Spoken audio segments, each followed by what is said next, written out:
All right, we should be live here. Welcome to the stream. Looks like we're a little bit low, so I'm going to adjust the camera. Apologies for any motion sickness that you get. It's not my fault. All right, that should be better. Perfect. Awesome. It's birdie time. Thanks for joining. Welcome to the stream. Really appreciate you being here to hang out tonight. I also have to get my stream monitoring up to make sure that I can read chat and that, the camera's facing the right way. I have filmed my door for multiple minutes during a live stream. Has happened. Always fun to find that out. Make sure my volume is off.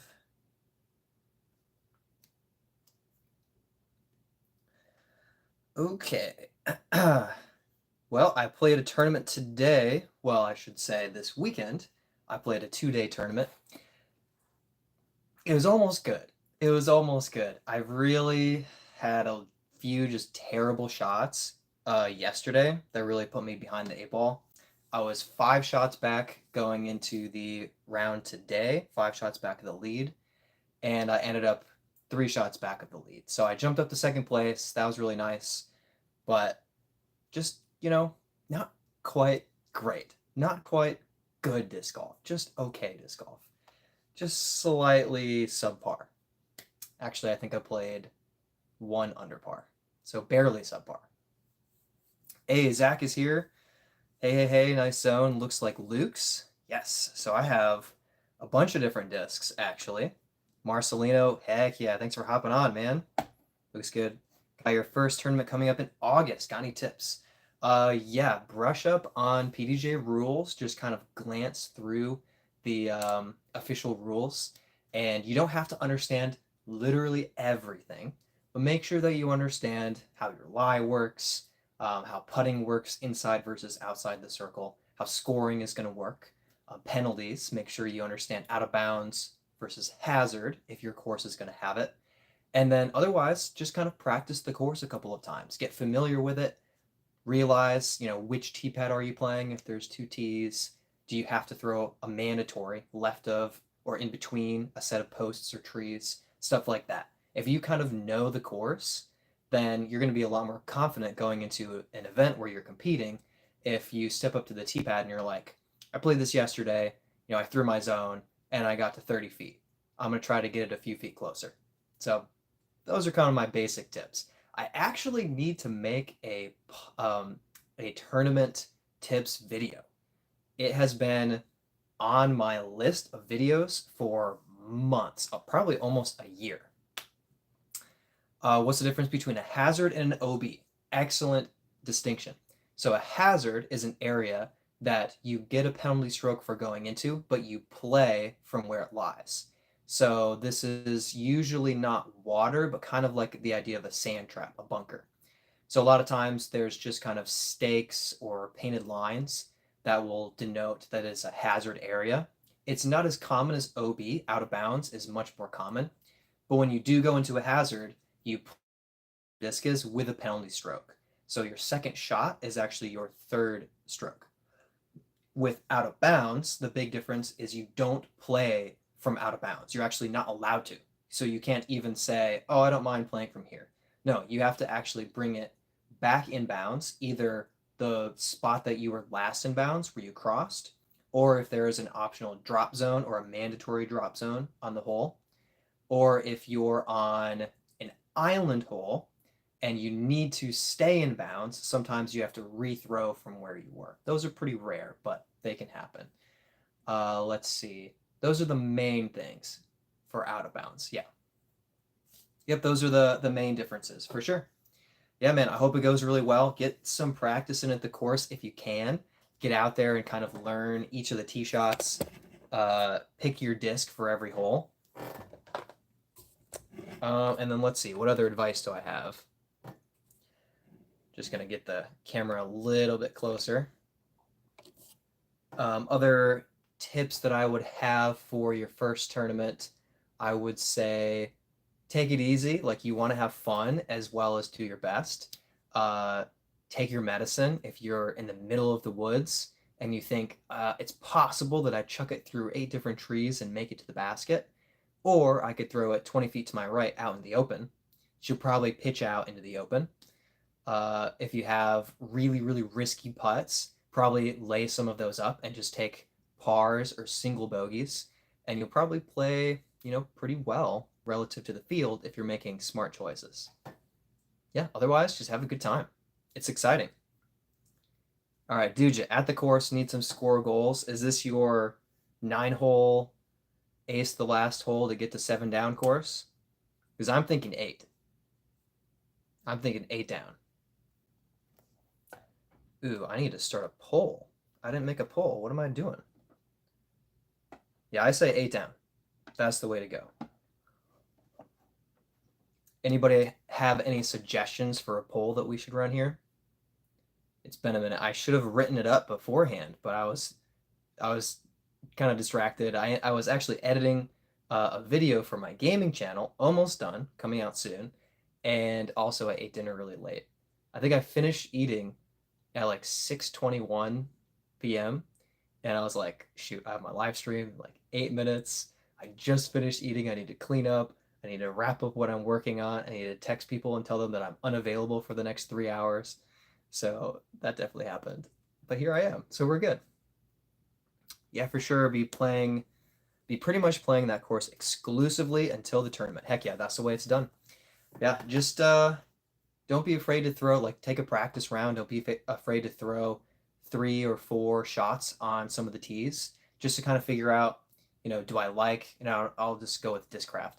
Do I like the Buzz or the Buzz OS for the shot? Do I want to disc up and throw an Athena, or am I good? Do I just want to throw Lunas just to get 80% of the way there and take my pars, or do I want to be more aggressive, try for the birdie, and maybe risk a bogey occasionally? So yeah, get that practice in, throw some shots, and then just kind of make mental notes. Like, I know this disc is the best disc for the line, so I'm going to throw it in the tournament. Because you might get to that tee pad and be like, oh, I don't know if I should throw this disc. I feel like I'll just keep saying Athena. I feel like my Athena's flying so well today. Maybe I should throw it on Anheuser. But you practiced with, throwing the Buzz. Go with the Buzz. You really usually want to go with what you practiced, unless something actually changes, like it's super windy, or it's super, like, you're not going to get any ground play because they didn't mow leading up to the tournament. Stuff like that can make a difference. But otherwise, like, stick to your game plan.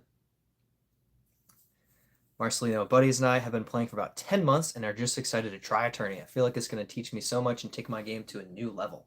I think it will. I think you're going to love it. I think you're going to love the experience. Depending on your tournament, you might get a nice little players pack. Those are always fun. Speaking of players pack, this isn't all players pack, but I kind of got all of this from my tournament this weekend. So you might get a disc or a few discs depending on the event. Maybe you'll just get like a little voucher. Sometimes you'll get a chalk bag or sunglasses. You never know what you're going to get, but it's just kind of fun to get something. And just for participating, like, here you go. You got something back for your registration fee. Then it's cool to meet other disc golfers and just kind of find out, oh, you've been playing for 6 years. Oh, you've been playing for 5 months. I've been playing for 10 months, with my buddies. Or maybe you play on a card with your buddies, depending. If it's a flex start, you can probably make that happen. Or even possibly request it. If it's a shotgun start, you might be able to play together. And that's always fun too. Get to experience that tournament level, that competition with your friends. That's always great. It's always fun to play a tournament round with Brent or my brother, because I know that, yes, we're competing with each other, but we're also both trying to just do our best, and we both want to succeed out on the course for having a good competitive round.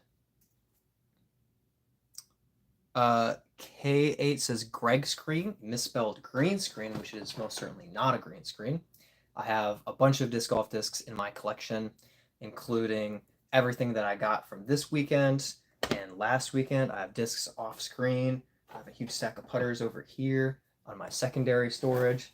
But up here I have my flippy distance drivers that are understable. When you throw them, they kind of turn over to the right.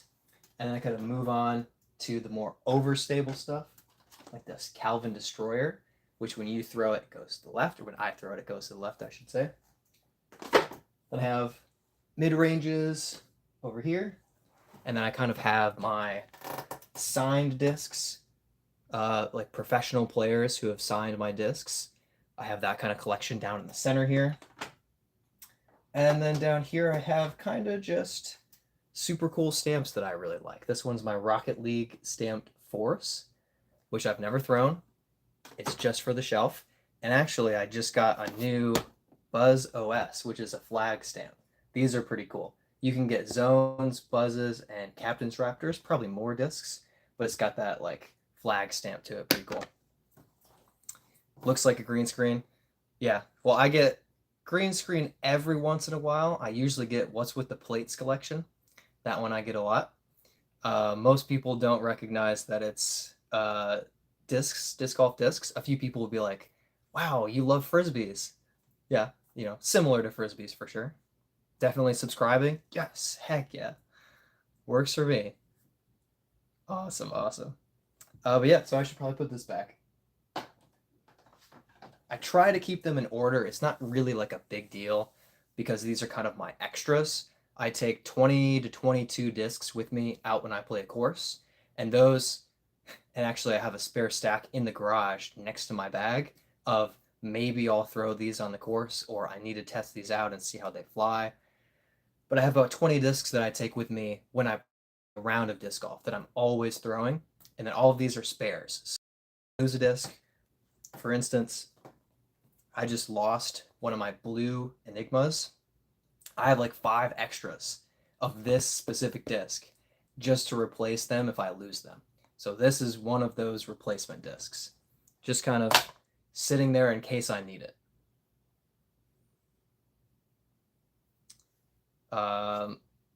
Do you have a dog? I do not have a dog, but my brother has a couple of dogs, and they are a golden doodle and what is the other dog?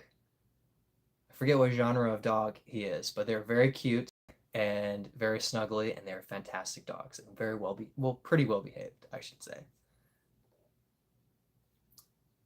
Dude says, gotta say, Marcelina, most of the time in tournaments, you'll sink to your base skill, but if you've been practicing, you'll be fine.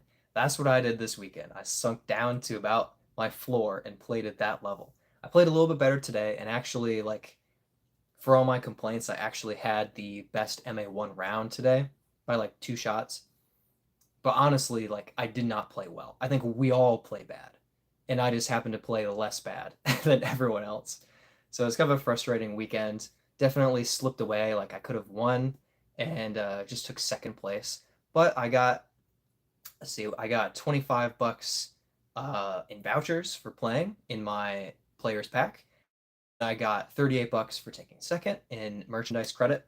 So I ended up actually getting 2 Buzz OS. One of them I gave to my buddy Drew because we bet that I would beat him in the first round and I did not. Then I got myself this 2023 Ledgestone Scorch. I think this is going to be a giveaway disc.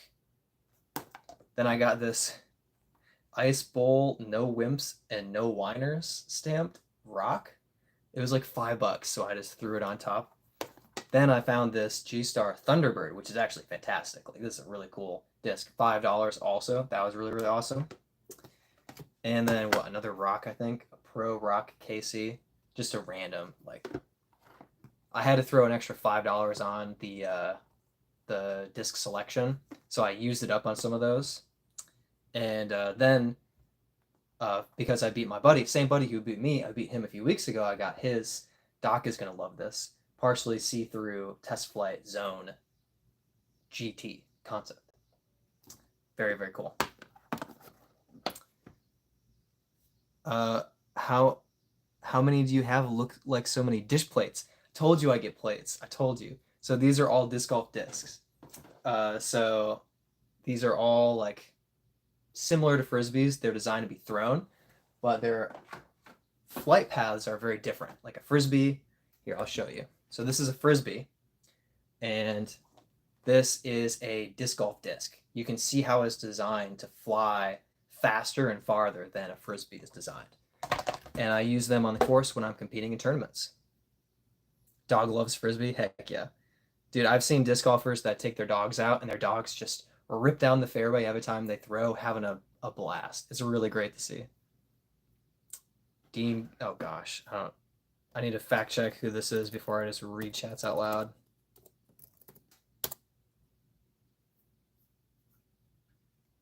Yeah, not happening. What's your favorite course in Charlotte? Favorite course in Charlotte? Great question. So, to an extent, it's Scrapyard, which is kind of my home course. It's the closest one, and I play there all the time. I love it. It's fantastic. But honestly, Renaissance, the gold slash uh, P, P, SPC layout, I can't remember what it's called, but the Renaissance, not the Renski side, which is also great, but the Renaissance side is like stunning. Like every time I play it, I'm like, man, this course is just crazy good. It's tough, it's challenging, it's beautiful. I played it in the fall with like leaves falling everywhere, and it just blew my mind. Fantastic course. So Renaissance is probably actually number one, but Scrapyard is a ton of fun, and it's just easy to cruise through a quick round at Scrapyard versus driving out to Renaissance, and it's going to be like, 40% more time that you spend at Renaissance. It's going to be a longer round. How about yourself? What do you like in Charlotte, Sammy? Looks like a green screen because you kind of lag. Interesting. Interesting. Very interesting. Your family must be very proud of you. Yeah, actually, I played disc golf with my dad. He was my caddy for a couple of tournaments when I was visiting him in Michigan, and he tells me he's proud of me. So I don't know if he's lying, but he at least says he does. He is. I do have around 260, 270 disc golf discs in my collection, something like that. A very like moderate collection. Love the T-Bird. The blue one is cool. Where's my number 3 title? Where did it go? Groot took number 2. Hey, SM, thanks for hopping in and joining us. Loving the stream. Good. I mean, we're just hanging out, having a good time. Are those CD cases, jewel cases, or frisbees? Hey, close with the frisbee. These are disc golf discs. This one's really cool, actually. This one glows in the dark. It's called a growler. So that's pretty cool. But yeah, these are all disc golf discs designed to fly similar to frisbees, but they go further and much faster than a frisbee. Frisbee is designed, it's all blunt and it's meant to be caught, but disc golf discs are designed to fly far and fast. Hey, look at that. There's my parents saying that they are proud of me. Proof, living proof in the chat. My parents are proud of me. My family's proud of me. Every time I join a stream, the streamer gets a lot of views. Well, welcome to the stream. Really appreciate you being here. Am I special? Brian says, okay, got it. Yes. Very, very similar to frisbees, but used competitively in disc golf tournaments. So I go on a disc golf course and I try to go under par, same rules as golf. How many shots does it take you to get into the basket? And fewer is better. So you want to take birdies, pars when you can, and keep your score good. Dude, it says, I wasn't here if you read it before. Let's see. Read what? Let's see. What did Dude say? Gotta scroll back. Oh, for your score, for your goals for the score? I said 8, I think. You gotta hit 8. What is the best one? The very expensive one? That's a good question. Let me see. So this is my most expensive disc. This one, it's worth about $100, and I actually won this. I didn't buy it, but there was a competition to get a hole-in-one on about 180-foot hole, and I actually got the hole-in-one along with another guy who plays professionally, Randon Latta, and we both got the ace, the hole-in-one, and then we played a closest to the basket, and I beat him. So I won this and a few other discs. But yeah, this one is a 2017 Tour Series Firebird. The older Tour Series Firebirds tend to be worth more money. Certain runs of them are really expensive. This one's kind of in the middle, just about $100 for this disc. For reference, the average disc is probably $18 to $20. So 100 is pretty good. I meant the message just before I wasn't here. Uh, I don't know what message that is. Sorry, Duja, I'm a step behind. I'm not catching that. About my parents being proud? Oh well. K80, I have to do something, so it might take long in chat. Don't be surprised. Oh gosh. I need my mods here just in case. Terrifying. Yeah, so if you didn't catch it, I played in a tournament this weekend. I played really bad yesterday. So I played a course called Wing It, and my last 4 rounds at Wing It in tournaments and in practice, I went 9 under par, 8 down, 8 down, 11 down. So what do I do yesterday? I go 2 down, and I'm 5 shots back from the person in first place, Andrew. And Andrew played well and everything, but I just played really bad. It was just a terrible, terrible round. Then today, we played a much harder course, and I went 1 over par, and it played much better relative to the field, and I jumped up to second place. A little bit sad, but yeah, second place. Can you move the cam like my video camera? What are you talking about? Like around you? I'm not going to show off my whole room. It's absolutely a mess, but I can show a handful of discs that I have off to the sides. I've got, let's see, it's going to take me a second here, but I've got a few discs over here as well as this is my biggest tournament that I won. This is an MA1 A tier that I won in Florida. Some of my home courses. And then over here, I've got a few more discs in my collection, mostly just putters. Let's see if you can see that. Yeah, these are mostly putters and old discs that I don't really throw anymore for the most part. But otherwise, yeah, that's pretty much what I'm working with as far as disc golf is concerned around me. And then I have like the rest of my room, but it is an absolute mess. So we're not taking a full tour today. So the Chain Hawk Open, yeah. So the Chain Hawks are a disc golf club in Florida, and a lot of people like bird names when they're naming their disc golf club because you get birdies, bogeys, those are all bird names. Eagle, stuff like that. So the Chain Hawk Club, that's their name. They ran a really big tournament, and I happened to win in the highest amateur division. This year, I'm excited. I'm going to go back down, and I'm going to play in the professional division, and I'm hoping to win some cash. Not like a ton of money, but I'm hoping to win some cash and kind of pay for my trip. So I'm very excited to do that, and I'll be playing most likely against Garrett Gurthey, one of the furthest throwing disc golfers in the world, one of the top distance guys. Room tour 100,000 out of 10. I'll take that considering you saw 1/10 of the room, so that works for me. Heck yeah. Yeah, so that's pretty much the story of my weekend. Oh, also, if I didn't show off a couple of the discs, I got a couple of just kind of mediocre. These are just base plastic rocks. They're like $5 discs, nothing really special. But this Thunderbird is definitely one of the best that I got for $5. Definitely worth more like $20. Then a Scorch coming into giveaway in the next few months, probably. Buzz OS flag stamp. I won this off my buddy, little see-through test flight zone. That has a weird like thumb track in it, if you can kind of see that.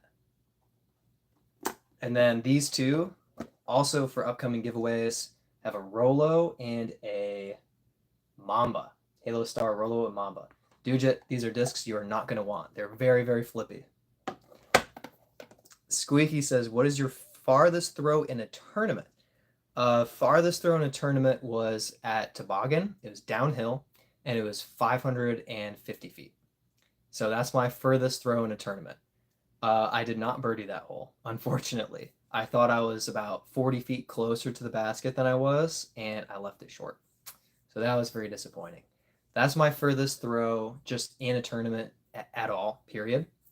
Furthest throw like on flat ground in a tournament, probably like 415, something like that. I'm usually not playing in the wide open. I'm usually playing in the woods. So a lot of Charlotte golf. I don't have to throw 400 feet to get a birdie on almost any hole. And actually, usually you want to throw more like 300 to 320 feet placement shots so that you're staying in the fairway instead of kicking off into the woods. So a lot of Charlotte golf is about gap hitting and control. But yeah, probably like 415. It's probably my furthest tournament throw, something like that. On flat ground, yeah. But downhill, 550, and I did not birdie. Your type of course can reach 300 on a good day. Yeah, yeah. Charlotte's the way to go for it. I mean, Bradford is a fantastic example of it because there are a lot of holes that you can throw enough to birdie, throw far enough to birdie, I should say. You just don't need that massive, massive distance because you can get there. You can make it happen. Obviously, hitting the gap, going around the trees, staying in bounds, making your putt, like all of that makes it more complicated. But at least distance wise, it's not the barrier to birdie for sure. What time is it for me? So Charlotte, North Carolina. The time is 6:58 p.m. right now. So just about 7 p.m. Eastern Standard Time. Yep. What about for you? Are you in the United States? Are you on this side of the country? 1 a.m. You're only 10? Oh, dang, you're staying up late. Man, somebody's enjoying the summertime. Heck yeah. Oh man, 1 a.m. So you're east then. So you can't be in the US. You have to be I'm trying to think of world geography. Are you somewhere in Eastern South America or Iceland? That would be pretty cool. Croatia, Croatia. Okay. Cool, dude. Well, hey, in Europe. Okay, so so three time zones does get us over to Europe. Oh wait, I'm doing terrible math right now. That's not three time zones. That's five. No, I'm still doing bad math. I can't count. Six. That's 6 hours. Okay, that makes more sense. Yeah, 6 hours difference does take us into Europe. Yeah. I don't know why I counted to three, but 7 plus 3 equals 10, not one. Not one. A little bit off on that, just a tiny bit. Uh, watched your video with Brad in Bradford. Very cool. Oh, that must have been my match play against that Brent and I played against each other. Thank you. That was such a fun video. So if you you took his number three, Groot took the number three. That's tragic. That's tragic. Yeah. So SZG hopping in for a minute. I know probably busy tonight, but thanks for stopping by. Always appreciate it. And I think SCG is going to go out and get some rounds in, probably filming tonight. So get those rounds in, get those, what, Texas rounds in. Yeah, enjoy, man. Groot coming out, taking the number three title.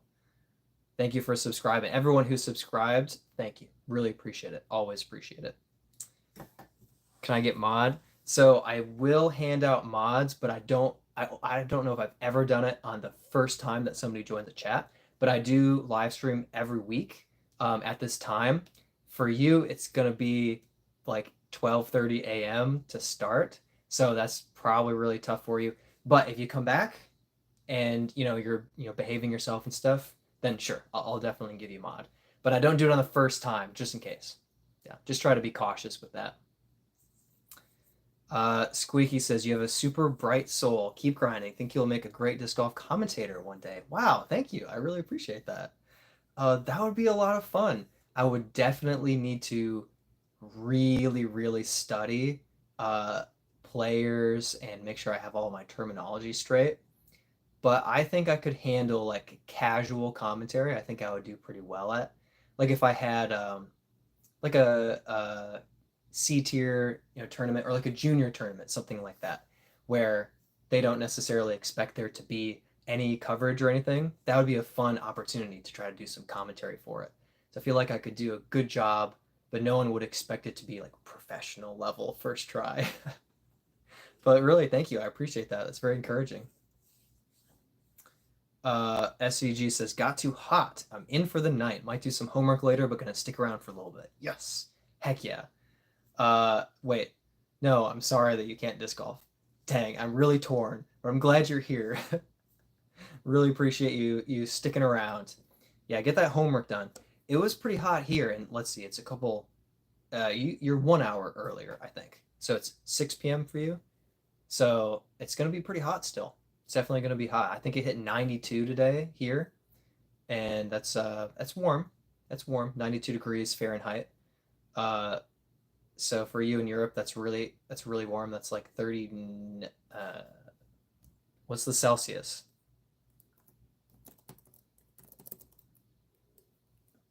I got this. No, I don't want your AI help. Go away. 33 degrees Celsius today. And it's been warmer in the last 2 weeks. Do you know who iShowSpeed is? Sort of. So I know the name. I know that he's a YouTuber. Is he a gaming YouTuber? Or is he like a reaction? I can't remember what type of content that he makes. But I do know that he's a famous, well-known streamer YouTuber. So I am a little bit familiar. SCG got 1 round in, wanted to play 2. Yeah, it's 6 p.m. Okay. Dude, this close to losing my new Buzz SS, but found it and found an FD1 too. All right. That's not bad. Nice. Not bad.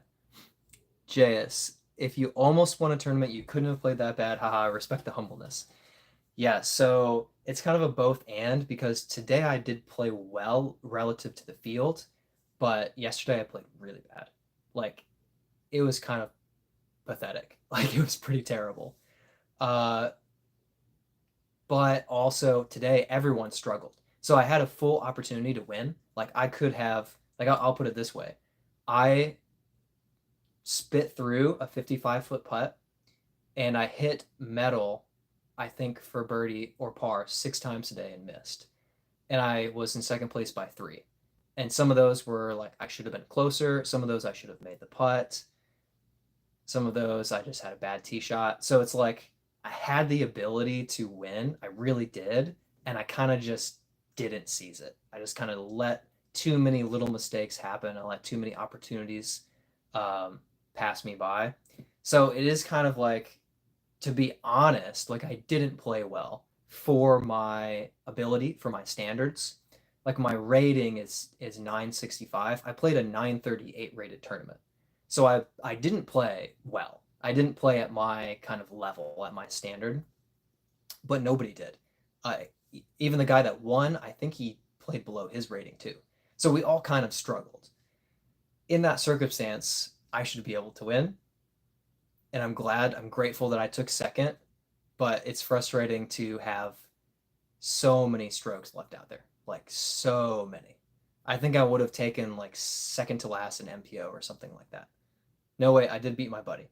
I would have taken third to last in MPO. Something like that. But I appreciate it.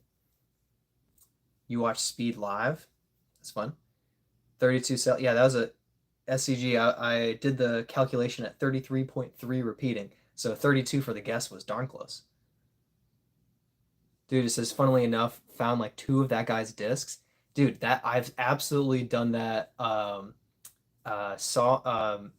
Greenway and Sawmill. I found his name is Josh. I found 3 or 4, I think 4 of his discs, 2 of them in the same round on the same day, and I returned them. Yes, I found 4. So I found a disc of his and returned it, and he gave me a disc. Then another day he was on the course. I found 2 of his discs and returned them to him.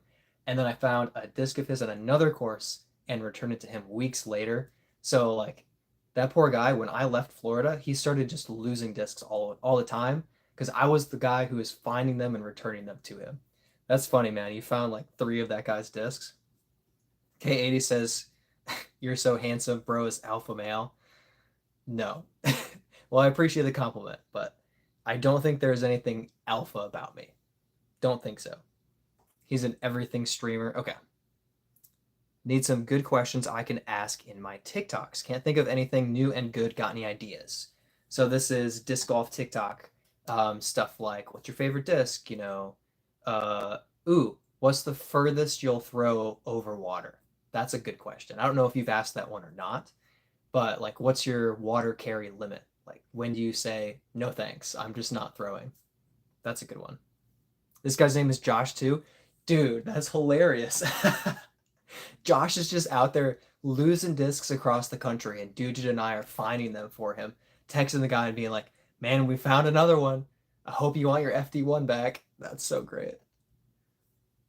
Absolutely don't know what you're talking in disc golf language, but I think it's cool. Yeah, that's totally fair. So it's just very similar to the idea of golf. So if you have any, knowledge or understanding of golf, instead of swinging a club and hitting the ball, you're throwing the disc. And like golf, you might go up to an iron or down to an iron or use a putter. But instead of switching clubs, we would switch discs if we want to go further or if we want to drift to the right, go to the right of an obstacle and come back to the left, go left the whole time. Uh, so that's kind of the fun, unique part of disc golf is we don't play in the open to hit a ball straight most of the time, maybe some hook to it on purpose, but we're throwing around trees, through gaps, in the woods, across water, and we're picking our disc to do the right flight path for us. But it's a lot of fun. Is it a real tournament place? The video in Bradford looks hard in the woods with trees. Yeah, so that's actually one of the easier courses in Charlotte to play. Not one of the easiest, I shouldn't say that. There's 3 courses that are very easy, but it is otherwise a little more easy than average. Yeah. And I've actually taken, I think, second place at Bradford like 2 or 3 times. I've taken second. I don't think I've won there yet. But yes, that's where we played. And there are some hard shots. There definitely are some hard shots. But yeah, we played tournaments there and actually prepared with that match play. We prepped for a tournament, and I took second place in that tournament. So that was a lot of fun. SCG says, same guy. JS, only done random doubles. Eventually want to try a tournament. Yes. Hey, that's the way to start, though. You play some random doubles, you go to league events. That's a great way to enter into some level of competitive disc golf. Your mistakes usually get covered up by your partner, your teammate, and you get to experience it without having to deal with all of the consequences of your bad shots. I would say if you're going to play a tournament, try to find a C tier, a flex start, where you can go with a couple of buddies and just sign up for a time slot together and play a casual round in that tournament. That way you're not feeling the pressure, you're not like stressing out about the competition. That's the kind of entry level tournament. It's a good way to get started. That's my opinion. SCG, we have a Josh in Arlington, Texas. His name is Scott Anderson. Oh, gotcha. So he loses disc all the time and you find him. Dude just says you play disc golf. That's pretty alpha. K80 says, did I super chat? I didn't see a super chat. I haven't seen a super chat. I promise I'm not trying to like take money. Like, I didn't see a super chat. I think I should have enabled monetization. Hopefully the stream is running according to plan. Last time I let you keep it, Dugit. Okay. Shout out Josh for losing discs and letting Dugit keep them. That's nice. Hey, Justin's here. Thanks for hopping on, Justin. Appreciate you joining. Oh, and Doc is here. Okay, okay. This is good. This is good. How do you see the chat? Because I see you looking at the right when you're done speaking. So I just have a laptop off to my side here. And so I see myself about 8 seconds late. So whenever I make a gesture, I see it out of the corner of my eye. And then I have the chat rolling up over here. So a lot of streamers will have their phone turned around and will read chat on the screen. I like to have it kind of blown up on the side so I'm not distracted. I'm actually looking into the camera when I'm looking at my phone. That's just the way that I prefer to do it. That also helps me see if something's going wrong. Because if I wasn't live, then my video wouldn't show up here. But I could be thinking I'm live on my phone and something could go wrong and I would still just see myself. Anyway, I hope that makes sense. That's why I'm doing it this way. So I have my chat off screen. Good question. Wish I could super chat, but I'm only 10. No, it's okay. It's all right. I appreciate it. It means a lot to me. And thank you. I really appreciate it. That's a super chat in my heart. So K80, thank you so much for the super chat that you sent in your heart. That was awesome. Appreciate it. Favorite smaller disc golf channel? Oh, that's challenging. Okay. I guess it depends on how you define smaller, but SZG, they're still smaller than me right now, although they're beating me on TikTok. So shout out SCG for their content. Absolute legends over there. Otherwise, smaller channel. Ooh, Disrespect. I mean, we did a collab, so I gotta shout them out. Disrespect is pretty sweet. And shout out for an upcoming video. We had a collaboration, and this redemption I will be giving away as part of that video. And Cam, Disrespect himself, will be giving away 1 or 2 discs, depending on how well we played. That's a secret. But that or those discs will be given away in the probably 2 weeks, maybe a week and a half. Yeah, coming soon. So keep your eyes peeled for that.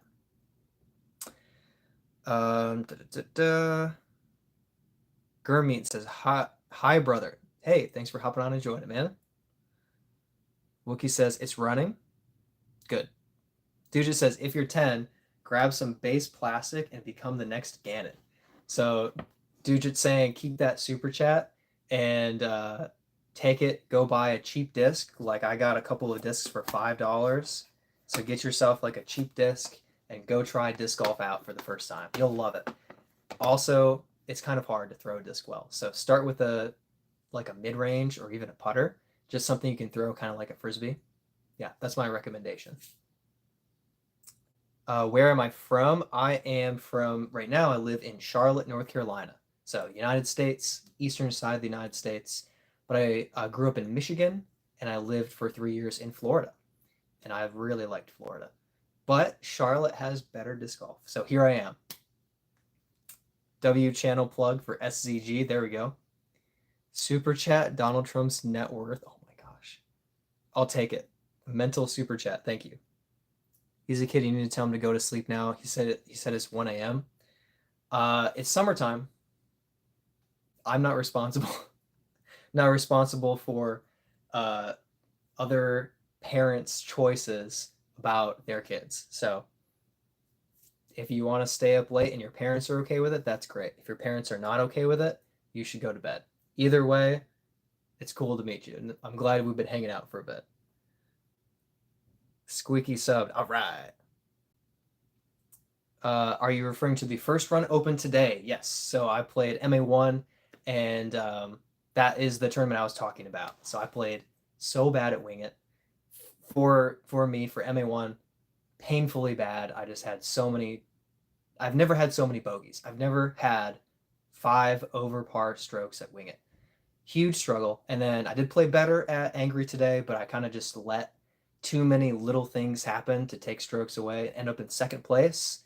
I'm happy about that, but I also feel like I let the win slip away. I was only 3 back, and I had probably 6 strokes yesterday and 4 today that I just should never have taken. Just threw those away. So yeah, did you play today, Josh? SCG says, thanks, we don't post much on YouTube, mostly on TikTok. TikTok, not TikTok. SCG ruling TikTok, disc golf TikTok. Wookie says, 14 speeds for all new throwers, LOL. Groot says, K80, you said it's 1 a.m. Yes. All right, K80, I'm going to go to sleep. Are you streaming tomorrow? So I won't be streaming tomorrow, but I will stream some gaming in 2 days on Tuesday. So every week I do this stream on Sundays and then my gaming stream on Tuesday, but my gaming channel is different. So if you're subscribed to me, check out my links in the descriptions and or on my channel page or whatever, and you'll see my gaming channel. So if you want to jump on that stream, that should be starting around the same time on Tuesday. So that's kind of my streaming schedule at the moment. So yeah, not tomorrow, but in 2 days you can catch me. Tilt for that easy distance. What will you play? I will be. I'm torn between Tainted Grail: The Fall of Avalon and Oblivion. So that's kind of the 2 RPGs that I've been streaming so far. I don't have good enough Wi-Fi for competitive streaming, like games, competitive games. Um, Otherwise, I might be playing Siege or something, but I don't have that. So yeah, that's probably what I'm going to be doing. It's pretty casual, and it's just a relaxed hangout. 14 speeds are whack. There's only so many 14 speeds I've thrown successfully. Probably my best is this Destiny. That's not where it is. I gave it away, didn't I? It's blue. Where are you? Oh, it's right here. So this Destiny 14 speed, but it's a 14.5 -3 2. So it actually will flip over and kind of fly pretty far. So that's a good disc. Started disc golf in Charlotte and helped put in the back nine at Reedy. Okay, Miss Charlotte Golf. Yes, I'm sure you do Miss Charlotte Golf, dude. It's next level. It's really good. Shout out and thank you to Wookie for helping put in the back nine at Reedy Creek. Good course, really good course. I still love tilt for that easy distance. Groot says, "Do you play COD?" Not really. I have. I've played a lot of Call of Duty in my life, but I'll say it. This Call of Duty and I peaked at Black Ops 2. Really enjoyed some Black Ops 3, especially zombies. But by the time Black Ops 4 rolled around, I was kind of over COD. Like I grew up playing Medal of Honor and some of the really early Call of Duties. So when we hit Black Ops 2, I was like, this is peak gaming. This is the best. By the time Warzone rolled around, I had played Fortnite for years and I kind of was like, this is fun, but I don't want to just play this all the time for the rest of my life. So I really only play with my buddies. So if we're all free, we'll play some Fortnite or some Warzone maybe, but I don't tend to play COD very often. Great games, like there's nothing wrong with them, and you should enjoy them, but they don't tend to be my choices. Ooh, can you type the name of the channels you have? Yeah, let me put these down. Ugh. And hopefully I don't misspell it. I don't know if I can at myself.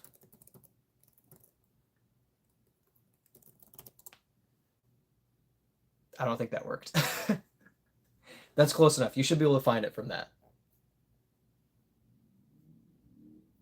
Going on the channel and subbing. Thank you. Really appreciate it, K80. You should do Pong to mess with the kids. I have thought about streaming Nintendo 64 games, either with an emulator or just multiple converters to get it all the way up to HDMI. That would be a lot of fun. That would be great. Pong is a little far back. Are you playing Roblox? No, Roblox is great and it's fun, but I don't have Roblox installed on any device right now. But it is fun. Like Roblox is great. Just got disc golf on the VR. It's so hard but fun. Interesting. 200-foot LAN cable across the house is the only way. That's so true. That is so true. I've done it before. Can't find the other channels. Okay. Oh, but I did post it, so maybe you can find it that way. VR disc golf is crazy. Yeah. So difficult. I bet it is. Imagine one day the stream having a VR tournament. Ooh, Doc. Doc is thinking. Speaking of Doc, I got you. So let's see. Played in a 2-round B tier. Got a couple of crappy little rocks, $5 each. I had merchandise credit. And then I got partially see-through Flagstar Buzz OS. Pretty excited to just give it a few throws, but it might be a shelf disc. Grabbed myself this Scorch Ledgestone 2023 Ledgestone Edition Scorch. I think this is going to be a giveaway disc. I think it's going to fly really nice. Also snagged a G-Star Thunderbird. G-Star Thunderbird, $5. That's worth like 20 bucks. And you'll love this most of all. Buzz is dope. Dude, it's sweet. I actually bought two, or I used merchandise credit. They were free. I paid for my entry fee, but and gave it to my buddies. He wanted one too. Doc, this is for you. Boom. Oh, it's upside down.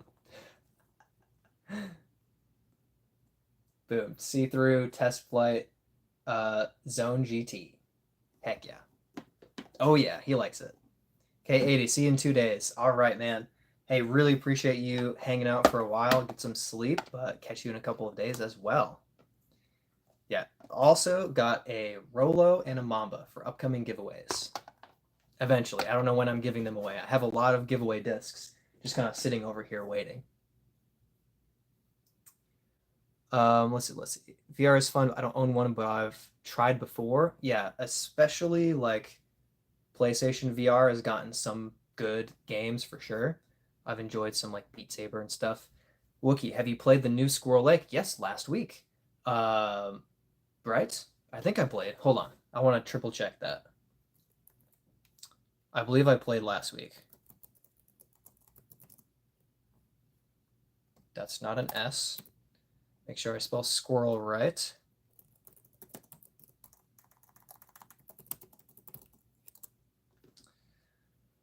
Yes.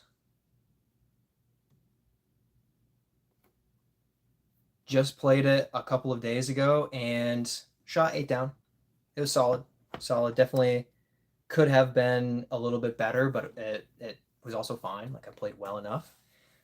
So it was nice. I never played before they redesigned it, so I never played the 12-hole layout, but I definitely enjoyed the experience. I thought it was a challenging short course, so it really kind of made you earn it. It's the sensation of like, shoot, I didn't have the best tee shot. Now I've got a par save, and you basically do that for 15 holes, and there's a couple of them that are like, surprise, you're throwing 360 all of a sudden. Uh, so that was kind of my experience. Was it's forced scramble, but it's actually a tee shot. So that was kind of nice. It was a good challenge, and if I'd putted better, I could have had a great score. I think the record at the moment, the UDisc record for the new layout is only 12 down. My brother has an 11 down, so he has the second place UDisc record at the moment, as far as I know. That was a couple days ago, and we both shot 8 down Friday. I'm pretty sure Friday morning. SCG can stream from the VR, but it's to Instagram. Consider it in the future if the VR videos do well. So far, they haven't. LOL. Brutal. I did see a couple of the VR TikToks, or maybe it was Instagram. I don't really differentiate very well between Instagram and TikTok because, it's basically a short, a reel, whatever, but I don't use either very often. Dude just says, sorry, Brad, but for the third time, you should link the Discord as an announcement on the stream. I should link the Discord as an announcement. Let me open it up. Thankfully, my notifications aren't going crazy. Let's see. Birdietime disc golf. Invite people. Good call. Boom. There's our Discord. Shout out Dujit for setting it up for us. Really appreciate it. Such a legend. And we have a bunch of channels, including channels for Doc to go off and say whatever he wants. Rolo rounds are fun. Man, I've thrown a 142 gram DX Rolo a few times. That's another experience. That is another experience. Ooh. You're streaming on Thursday? I'm streaming on Tuesday. I don't stream on Thursdays, to my knowledge. In a few weeks, we're doing a Buzzsaw giveaway, which I could enter it. Such a dope looking disc. Yeah, heck yeah. I should give away a Buzzsaw. I think I have 3 now. Yeah, maybe I should give one away. It's just kind of chilling. It's extra. I have like 3. I should probably do a giveaway of a Buzzsaw. See if it fits in the mailer envelopes that I have. Throw any Doomsday discs. So I have thrown a couple, but I don't have any Doomsday discs that I own or have in the bag. I've just tossed a few, like the Landmine. They're weird, man, but they're kind of cool. I do want to throw more. Jacob says Drew might want that GT. He probably will. If I put it in a pack of 5, he'd probably pick it. Doc says Squeaky only a bunker buster for me. Yeah, the Doomsday is very unique. A lot of fun. Groot's on the way out. Thanks for hopping on and joining us. Probably already gone, but either way, really appreciate you. Let's see. How long ago was that? I think I'm a few minutes behind on chat. Oh, I don't see the times. Okay. I need to catch up. Next time back in the area, I want to check out the new layout. Yeah, it's solid. It's definitely not like, mind blowing, but it's nice to update it and have the full 18 for sure. K80 going to sleep, getting tired. Yeah, get some sleep, man. Catch you on Tuesday. Fun, but not a bag. Do it in the wind. The Rolo is a light Rolo, just a hyzer flipper. Thought you wanted heavy discs for rolling. It's almost beyond a hyzer flipper. It's like hyzer turnover roller. It's pretty insane. SCG, yo, wait, I can watch YouTube on the VR. I'm gonna try to watch the stream from the VR. Be right back. That's amazing. Gotcha. Yeah. So honestly, you probably don't want that lightweight of a disc for an actual roller, so you're probably right about that. But as far as the Rolo is concerned, I think it's supposed to balance itself when it rolls. So it's supposed to have the right shape to do that. I don't know. This is the Mamba. It does have that kind of rounded, blunted edge to it, but it's also that fairway shape. It's very interesting. It's very much like it's not really a mid. Like it's a 5-speed, really not a mid range. Doesn't feel like a mid range. Has that fairway rim shape to it. Rolo is good for noobs trying to roll. Exactly. Yep. Brad, fun discs divergent, especially hitting trees. That sounds about right to me. Sounds about right. Oh, I left my water off. Wait, where did I leave my water? I usually bring my water with me and I left it off camera. Darn. I'm gonna go get my water. I'm thirsty. Okay, I'll be right back. Please admire this piece of amber that I have here that I've never shown off.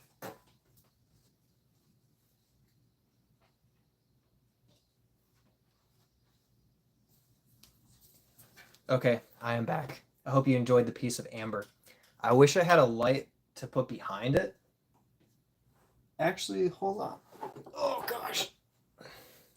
My back is sore.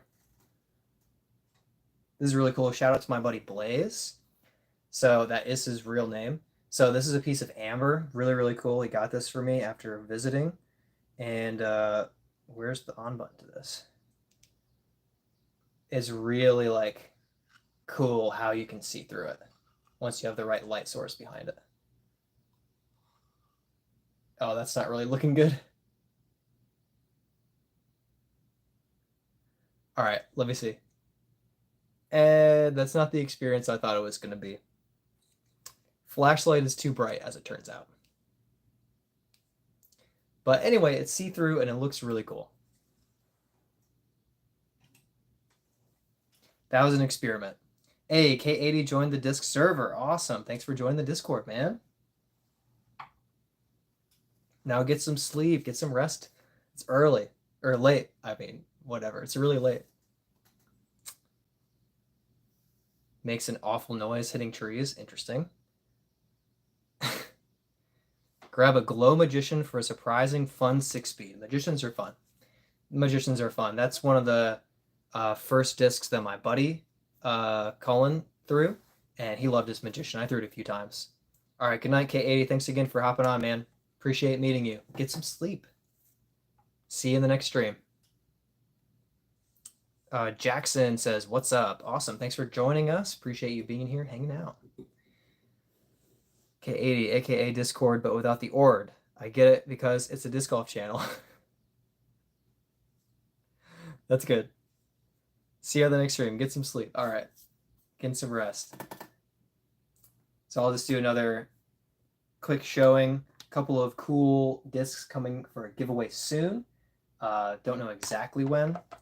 And then I won this zone off my buddy. Got myself a G-Star Thunderbird.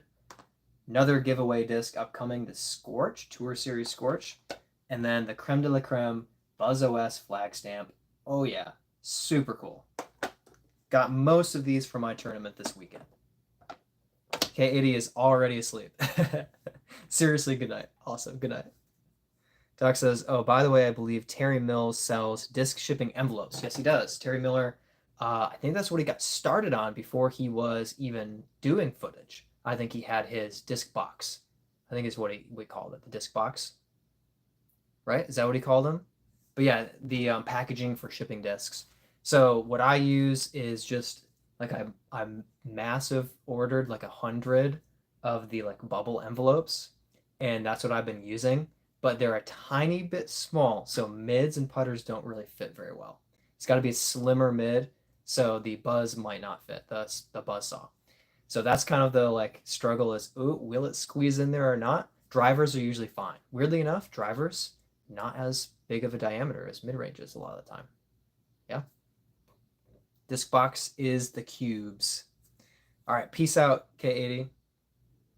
The zone is sick. Yeah, it's pretty sweet. And the best thing is, I won it because I beat my buddy, and in a round of disc golf, for clarification. So I earned it from him. It was really great. So I don't know if you guys saw my my post where I like wiped out. I fell today. So I'm walking across the course. I'm on hole 16 at Angry Beaver. And there's this like it's a little tiny, not even a creek, but kind of just a water runoff area where it's usually dry, but sometimes there's some water, especially after it rains. So it's a little muddy, but I decide I don't want to walk on that. I'm going to walk on this bridge. Well, the bridge is not flat, it's angled like this, and it is, unbeknownst to me, extremely slippery. So I go to step on this bridge with my backpack on. I walk up, I go to step on this bridge, and I put my right foot down and I just slide, fall on my back, and discs go everywhere. I fall off the bridge. It's only like a foot to the ground, it's not far. But I like wipe out, fall on my back, fall off the bridge. My card mates are like, "Oh my gosh, are you okay?" I had like 9 holes left, so I'm like, "Oh no, I hope that I'm not injured. Like, what am I doing? I just wiped out." And long story short, I'm fine. But if you didn't see the post, I have like these red marks on my back from where I landed. And like every few minutes, I'll like shift a little and I'm like, oh, I'm going to be sore when I wake up in the morning. I can feel it. My body like tensed up when I hit. So I didn't really feel it at first. But man, I'm going to like wake up at 4 a.m. in pain and be like, ah, what am I doing? I'm so old. Doc, is that how you feel all the time? It's a rough life. Uh, us old guys should use a nice walking stick. Also good to grab discs under stuff or grab discs that's under stuff. Yeah.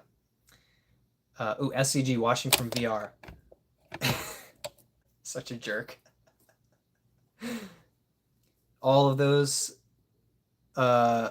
shirt from Players Pack. This shirt is just a shirt that I got for Christmas, I think.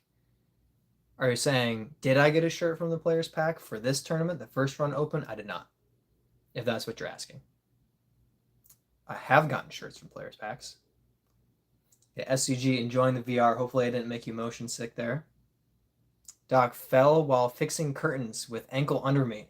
Oh, it's just, I've fallen a few times in my life, but this was without the first time without ice or a drop off that I just kind of, my footing was just gone. This was a unique experience where I put my foot down and just said, nope, I don't want to be here.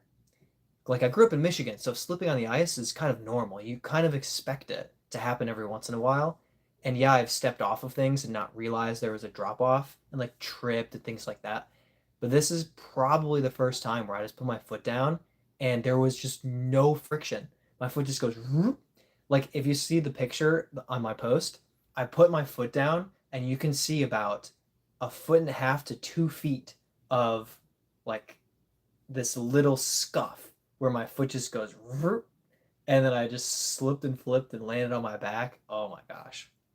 And then here's Brent complaining about how much pain he's in. Meanwhile, I took a tumble today and he's just been sitting around at home after getting back from urgent care, but he's fine and he's complaining. I can't believe it. So rude. On feet 12 hours the next 3 days. No, that's rough, Doc. Red wanted to page pierce that bridge. Brent, what's wrong? So Brent, I'll just quickly shout out Brent's got just terrible ear infection, and it's been bad. Like, I like to make fun of Brent. I feel bad for him. I feel bad for him. It's been awful. Yeah. Hey, Kevin, how'd you do in the tournament? Just got here. Almost great. I took second, so that was kind of my like baseline goal was jump up to second. So solo second place. I'm glad about it. Oh man, it was so close to great. Like, I wish you could have watched the round, then you could have commiserated with me about my bad luck and misfortune. So I threw a lot of great shots and a lot of good shots got bogey anyway, and a lot of great shots I barely didn't birdie and took pars. So it was just kind of frustrating. Hole one, I blasted all the way to like 150 feet from the basket, and I just had this awkward little gap, and I caught a tree, and I missed my 90 footer or 80-foot putt, and I just parred. Hole two, I threw a bad tee shot, but a great second shot. And as I swing in the gap, I catch a tree and then roll back out to 55. Hole three, I caught a tree and knocked me to the side. I hit the band from 30 and it rolled down to 45 feet. And I had to cash the par putt. And it was just like all around. Like I laid up a putt and as it hits the ground, it just suddenly bounces back. And I'm like, what? And I crouch down and there's this like inch and a half like stump that's up, just sticking up out of the ground. The only thing that was raised up from what looked like a completely like flat dirt slope, and it's the one thing that I hit. I was gonna slide right up to 15, maybe even 10 feet for a tap in, and I just bounced back and I missed my 32 footer. Dude, all day was like that. I chained out from 55 feet, pure putt. As it hits the chains, I'm fist pumping it, and it just punches through right side chains and falls out the back. And I'm like, no, I can't get anything back from this dang course. So I was three back from first place. Long story short, sad. But I took second. I got some good discs from Players Pack and merch credit. Nice little flag stamp Buzz OS, Ledgestone Scorch, G Star Thunderbird. Shut up, Brent. And a couple of crappy little rocks that I'm just gonna give away. They're $5. Can we do Brent a GoFundMe? Wow. Doc says, I feel you, man. Ear canal on left side is smaller. Have had issues my whole life. Usually at least 1 or 2 doctor visits a year. That stuff sounds awful. Brent says, my first ear infection is the worst pain ever, and it's been going on for 5 days. SCG says, I have a headache now, but it was cool. Hopping in off of the VR for the stream. And also chipping in with how much pain he's in. Sorry to hear that, SCG. I hope you feel better soon. Also, Brent, I hope you feel better soon. Brent says Bradley threw. Yeah, that's the point of disc golf. You're supposed to throw. No, it was really yesterday. It was so bad yesterday playing 2 down. Like 6 to 8 shots worse than I should play and have been playing. So bad. And then today was just like, I played so much better, but the course said nah. It just said no, I don't think so. Not to mention I wiped out and bashed my back on a bridge, and I still had like 7 or 8 holes left, 9 holes left. And Brad laughing at you, so rude. Should we all group chat Mama Brad? I will put you in timeout if you chat that. Ear infections are so bad. Yeah, SCG. Going to a specialist tomorrow, maybe I'll be healed again. Yeah, I hope so. That's brutal. Speaking of healing, my back hurts. We were talking about me here. No, it's brutal. I can't imagine 5 days of that. Get your ear canal scraped, still have nightmares from 7 years old. The worst, not most painful, but worst like health experience that I had that like terrified me. I had something stuck on my retina, and my eye was numbed and I had to hold it open while my optometrist scraped it off of my eye. That I literally took about 4 hours before my body and my heart felt right again. Like it was so anxiety inducing and terrifying to have my eye open with someone scraping it. That was the worst, like, not pain, again, it didn't really hurt, but that was the worst like personal experience that I had. That was just awful, awful, awful. Also, I still have very, very minor scarring on my eye. So there you go. Fun fact. Mama Brad gets a ban. All right. There's one. Let me get that quick little. Put Brent in timeout real quick.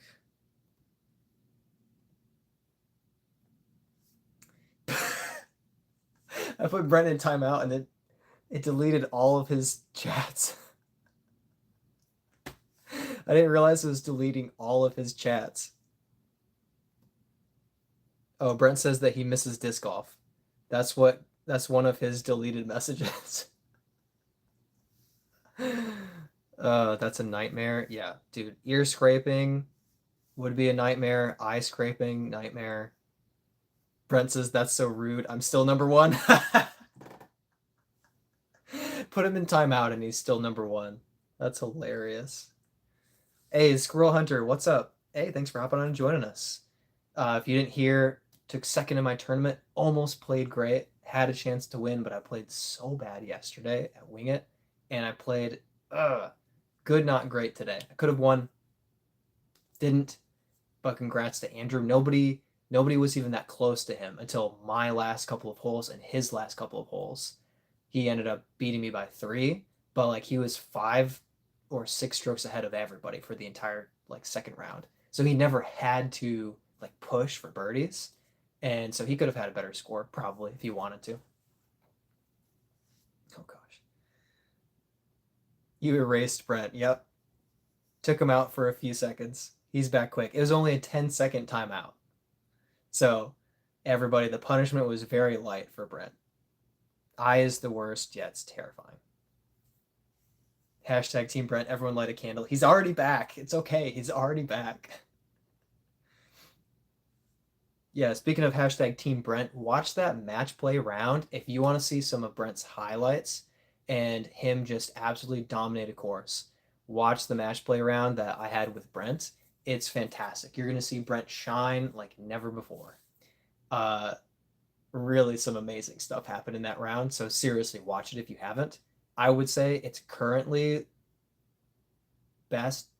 probably best content from the year. Yeah, probably best content of the year. Yep. I would say so. I would definitely say so.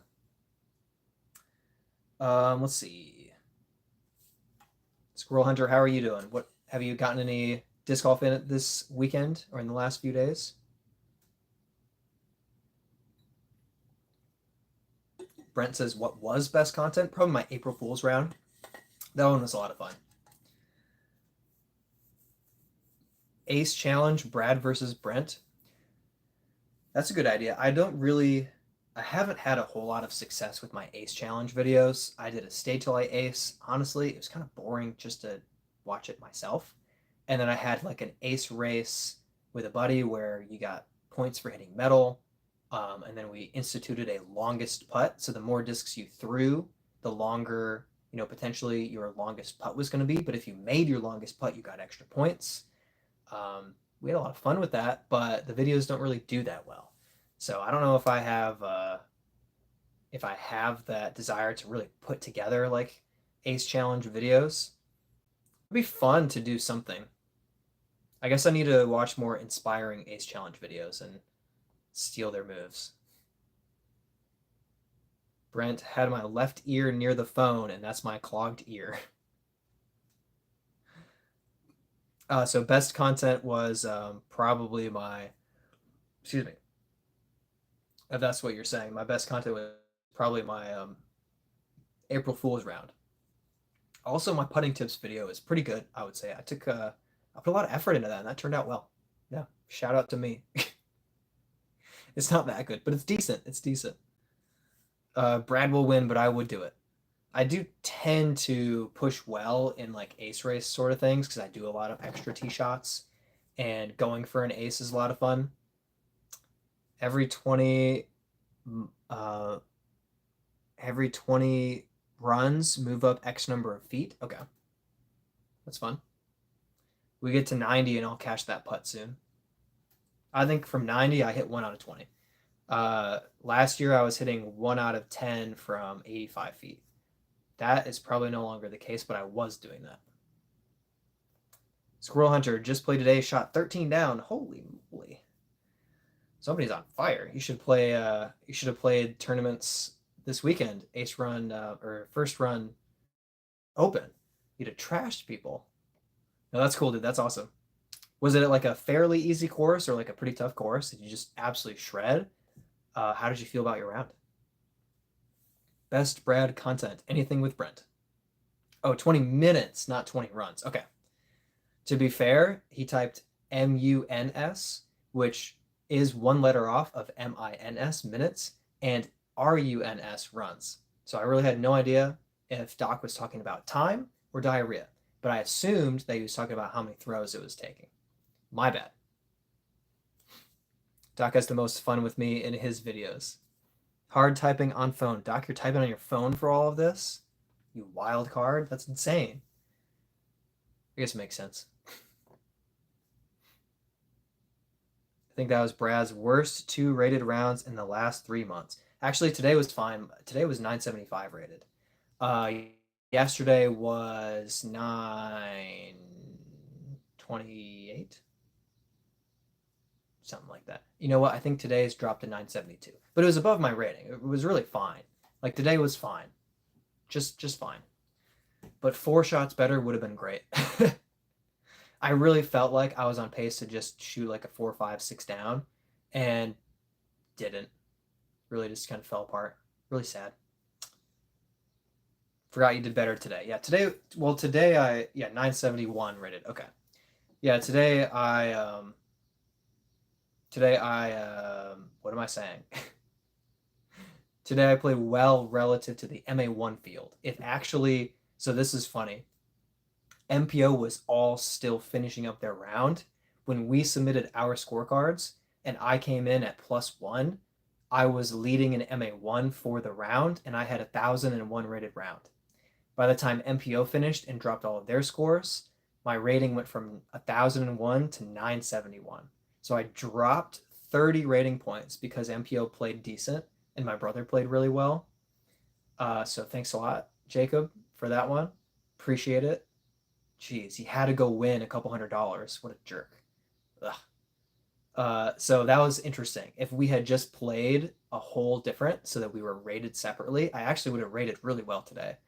But that's not how it works. We all played the same layout.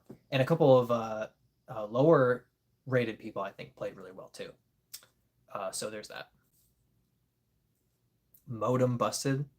Oh, Squirrel says, pretty tough. Par is 215 rated on UDisc. There you go. So then 13 down must have been like 270 something rated. That's crazy. Imagine 2 down at Wing It. Not even worst Brent could do that. Didn't you go like 3 down like in the finale last time? Maybe it was a 4 down. Hopefully Wed Tech can fix or replace.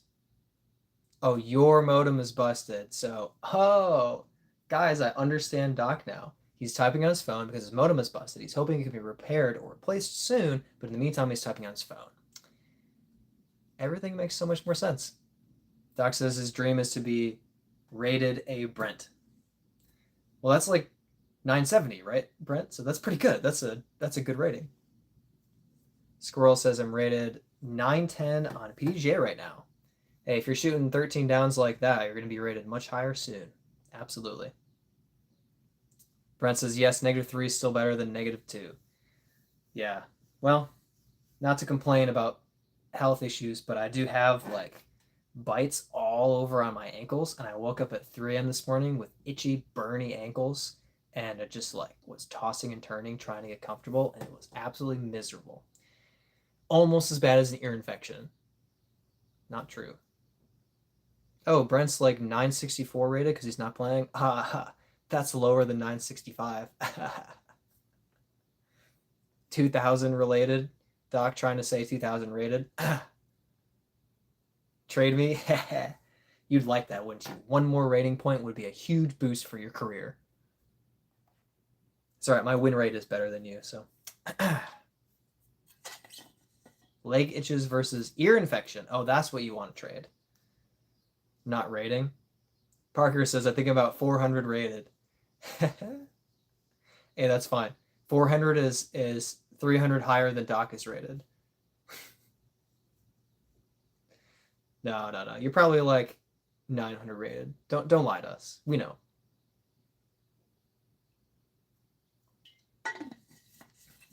Doc always being encouraging to Brent. I mean, Brent's having it rough. Tough stuff. SCG, no idea what he's rated.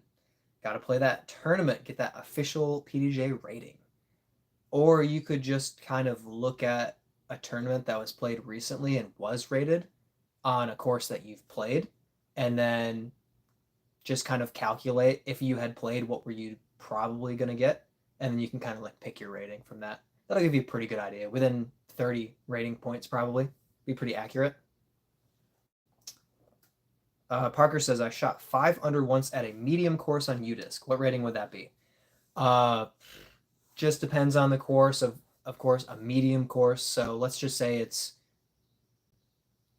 something like Bradford. If you shoot 5 under, that might give you a 900 to 925 rated round, maybe 935 rated round.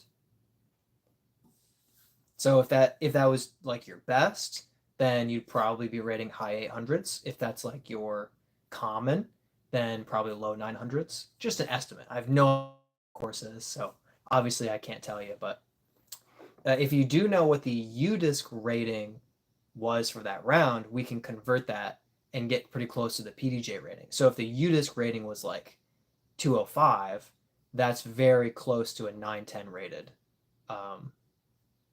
sanction round. Yeah. Doc says that he's rated. Aw, he tries. Parker says, yeah, I feel you. Thanks. Yeah, hopefully. I mean, it's just an estimate. It's just hard to say. Yeah, pay attention to the UDisc ratings, though, if you play around on UDisc, because the UDisc rating, roughly speaking, 200 is 900, and for every point above, it is like 2 points. So 200 is roughly 900 rated, but 250 is roughly 1,000 rated. Give or take, it's pretty close. So that's a nice little estimate to kind of assume within 10 or 15 PDJ rating points, roughly what you would play. Doc says, SCG, I think you have to have a PDJ membership. Yes, you have to have a membership to get your rating, but like, for instance, if you have no membership, but you play a tournament, you'll still get a rated round. Like, you'll be able to know, oh, that round was rated 910, that round was rated 870. So presumably if SCG has played a tournament round that was sanctioned, he would still know what that rating was. But you just don't get it calculated for your profile until you get a PDJ number. And you have the membership. There you go. Just got to throw down a tournament and find out what happens. Heck yeah. Yep, heck yeah. Way to get that membership. You're gonna be rated higher than me in no time. Brent says nice. I don't know why. What is he saying? Oh, to the membership. Nice. I thought he just popped out of nowhere and was like, nice. Sometimes he does that. Sometimes he'll text me and it'll make no sense whatsoever. You know what's even better? I almost guarantee you that I have a text from Brent on my phone, and then he like texted me, and then he was like, "Oh wait, you're live," and then came on and joined the stream. That's almost certainly what happens. That happens almost every time I stream. Brent texts me and he's like, "Oh, Brad's not responding. He must be streaming," and then he hops on. Is that what happened, Brent? Doc says, "Hopefully you can play the Campbell Soup guy." It didn't happen today. Oh, okay. Must be the Sundays. Brent remembers Sundays, but he doesn't remember Tuesdays ever. Yeah, that Brad Campbell Soup guy or whatever, or was that Birdie Campbell Soup? Was it that it was called? He's only 800 something rated, man. It would be an honor to play him though. Just got the notification because I was suffering in bed. Something to lift you out of your dreary, miserable existence is a conversation with your favorite streamer. We're glad you're here. Mr. Number One badge for no reason. SCG just wanted a number, so you got one. Did you push 400,000 or not quite? 390s? 390,000? Brent says he always makes sense. Did it make sense to kick that tree? The answer is no.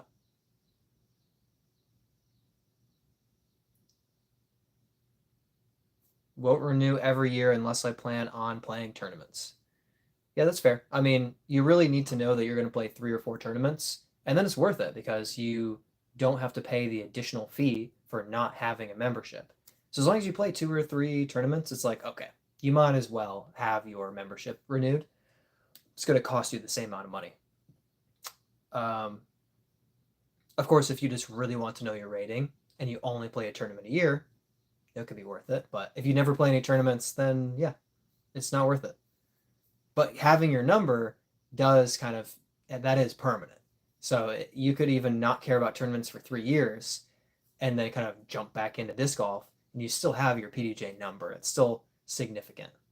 Don't know your number, got to go check. I'm guessing well, this is funny, I can look it up. I'm guessing 397,242. 397,242. Oh, 310. No, that's not right. Oh, I'm thinking I'm an idiot. So I meant 290,000, not 390,000. I was literally 100,000 off. So I wasn't thinking 397. I was thinking 297. Still 13,000 off. So still off for sure. I literally was thinking the number 2, not the number 3, but I was saying 3. Airball. I mean, 13,000 is a lot. I was pretty far off. Kicking the tree was the decision. Yes, and now you have an ear infection. Don't you regret kicking that tree? Think things through, Brent. Think things through. Goodness.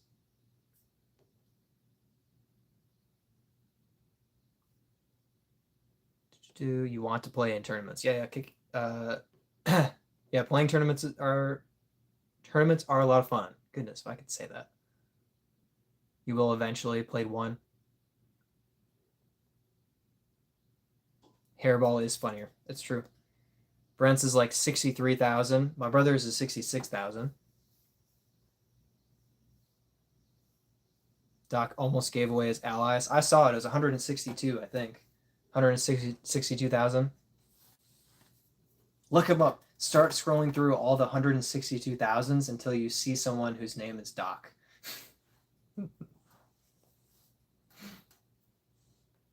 Brent's an old man. Brent's hasn't been playing disc golf for a long time, but has played disc golf since a long time ago.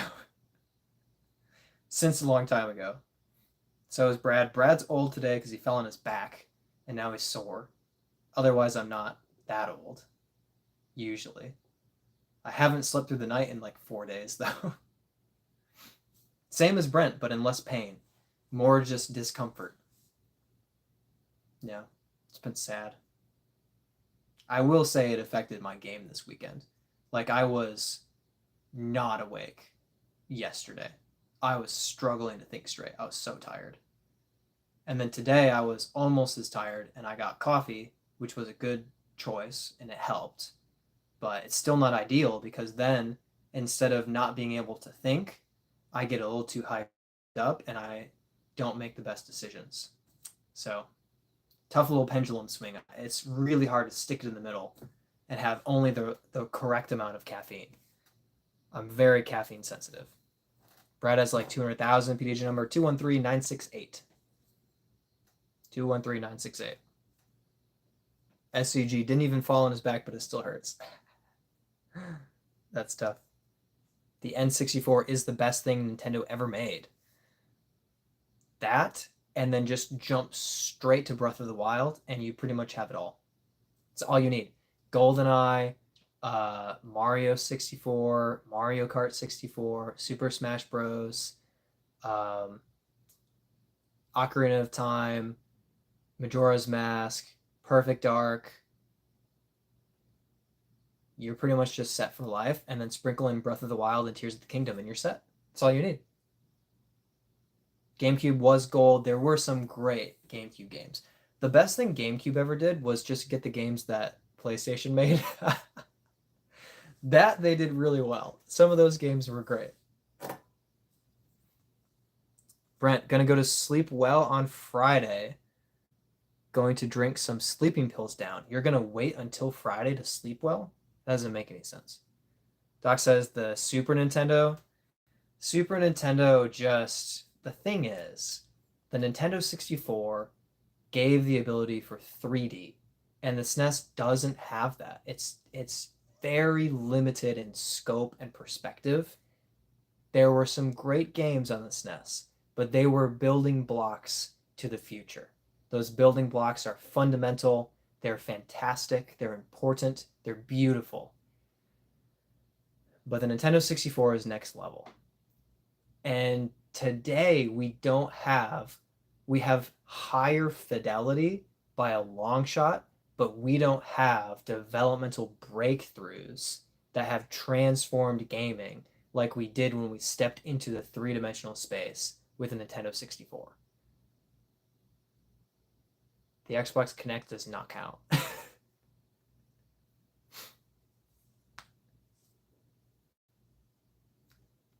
NyQuil knocks you out. Yeah, NyQuil really can work well. I was really sick and just dumped some NyQuil, and like middle of the night I like woke up and I was like, boom, like my fever broke and I was like, ah. I was all sweaty and I was like, ah. And then I fell back asleep and I woke up and I was like normal again. That NyQuil can really get you through it.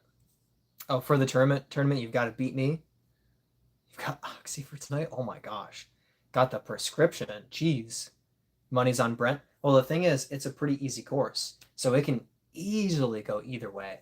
Like I would say there's no real advantage. I would think Brent is probably putting slightly better than me right now, but I have really good finesse and control shots with putters and zones. You don't really need forehands at Bailey, maybe two.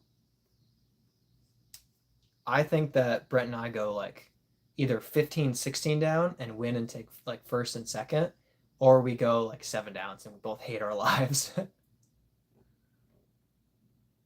Bro, it's gonna sleep well. Hopefully you're healed by Friday. I hope so.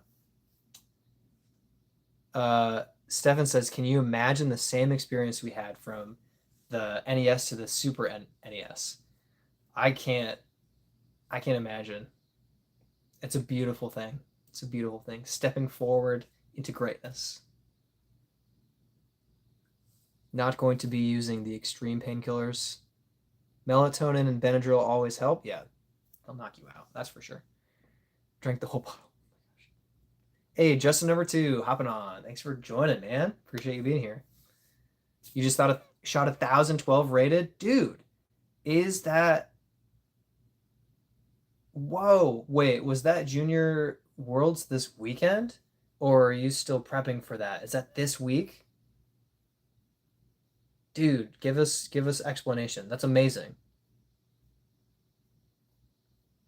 Haven't put it in like 3 weeks, so you lose. Yeah, Brent, we'll see. Oh, sports. What is your favorite disc? My favorite disc is the Brave. Right now, Brave is number 1. It's amazing. I have multiple Braves. I have multiple flight paths for my Braves. They're awesome. Close second is the Echo. Also have multiples. And then also the Enigma. Funny enough, I have all these on the shelves, but I don't reach back to grab them because I happen to have them right here, just sitting on the floor. But I would say those are definitely like top discs for me. Okay, 6 down at Champions Landing's sanctioned practice round. Dude, heck yeah, that's a really great sign. So is day 1 tomorrow or Tuesday? It's so cool that you got that sanctioned. That's really, really amazing. Congrats, dude. Shout out to Justin number 2.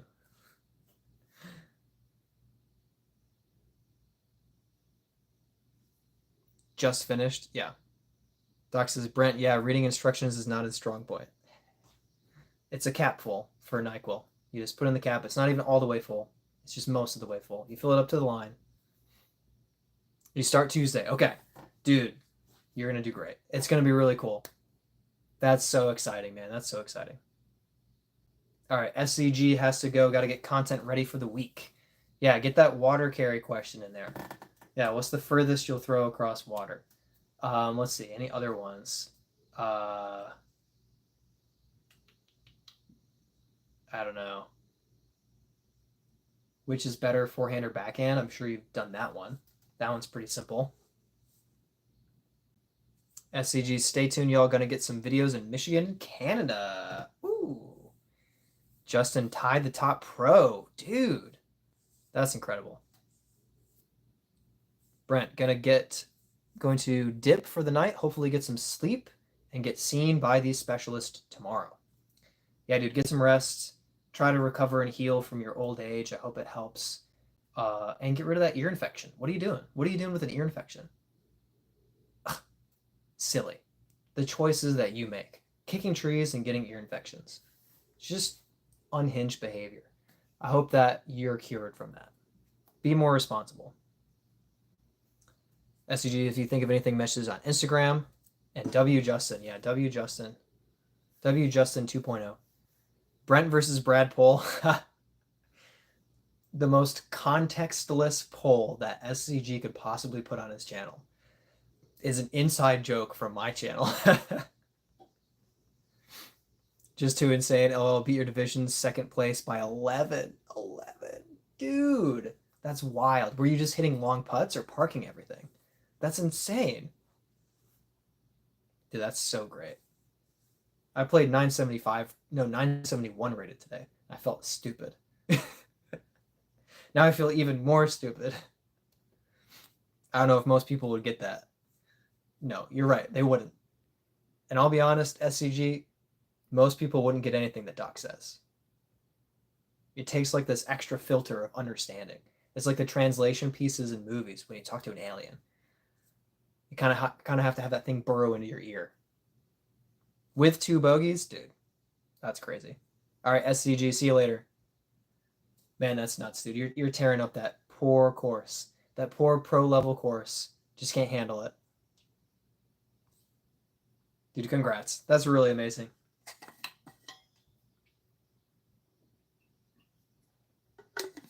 Keep that rolling into the event. Parked everything, okay? Well, hopefully the wind doesn't change at all. And everything is exactly the same because it's apparently perfect for you. And you're just going to go out there and park everything again. That's awesome. Miss some dumb stuff? Yeah, that definitely happens too. What was the disc that you relied on the most off the tee today? Justin, at least you didn't hit the cameraman. Yeah, I didn't hit my cameraman. I watched it miss his head by like 3 inches. There was plenty of space up there. Not even close. Who said you didn't hit the cameraman? Hey, keeping it real. Those camera guys were dodging everywhere. They're like, no, it's Justin throwing again. Back up, back up. We're too close to the basket. Oh, putting, missing some dumb stuff? Yeah, that happens too. That was a combination for me of kind of tee shots, up shots, and putting mistakes today. I wouldn't say it was all one thing for me. Was Brent holding the camera and Brad hit his ear? No. That was G-Key. G-Key was on the camera. And to be honest, I thought he was going to duck. And he just stood there and watched the disc almost hit him. It was kind of magical. Main disc was the force off the tee. Okay, there you go. Force off the tee. Now we know the force is the disc for Eagles Landing. Eagles Crossing. Wait. Which one is it? Champions Landing. I was like, Eagles Landing's not right. It's Eagles Crossing and Champions Landing. Yes, use the force, Justin. I'm surprised that we didn't have other Justin popping in with a Star Wars reference to say something. Yeah, go buy a force. I haven't really thrown the force. I just have my Rocket League force. Maybe I need to get a force. You have a code? Oh. What's the code? We got to get the details. Where does the code work? I need another code. My code Birdie probably doesn't work anymore with Fox Flyers Disc Golf. It's been so long since I was in Florida. I haven't been able to keep up with them, unfortunately. That was one of the biggest bummers is I really had good connections in Florida with the Chainhawks and with the Fox Flyers, and just stepping away from that was a real bummer. And I've made good connections here too, but there are just so many more manufacturers, retailers, sellers, tournament directors, and there are so many more players that it's all this kind of chaotic mess. And I felt like in Florida, I had a really close connection, uh, uninterrupted connection. The code works in the Innova store to get a force. That's very, very specific. What do I putt with? I putt with the Wardens. The Wardens work really well for me. Just enough stability that they're kind of hitting the chains and dropping in, swinging into them from a longer putt, but not so overstable that I have to aim to the right of the basket. They work. Also really good for throwing. They go really dead straight. Are you Discraft for your putters, Justin? I'm guessing. Innova Factory second also. Yeah, it's the way to go.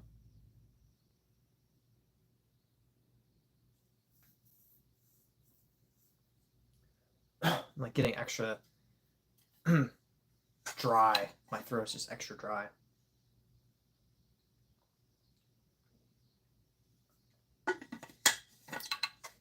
Oh, with Casey Aviars. Okay. Gotcha. Yeah, I've heard a lot of people putting with the AVRs. My brother used to putt with the McPro AVRs. Those were kind of hard to get your hands on because they're older discs. So you really had to find someone who has held onto it for a few years, which means they probably know what it's worth, and or they really love it themselves and they want to use it.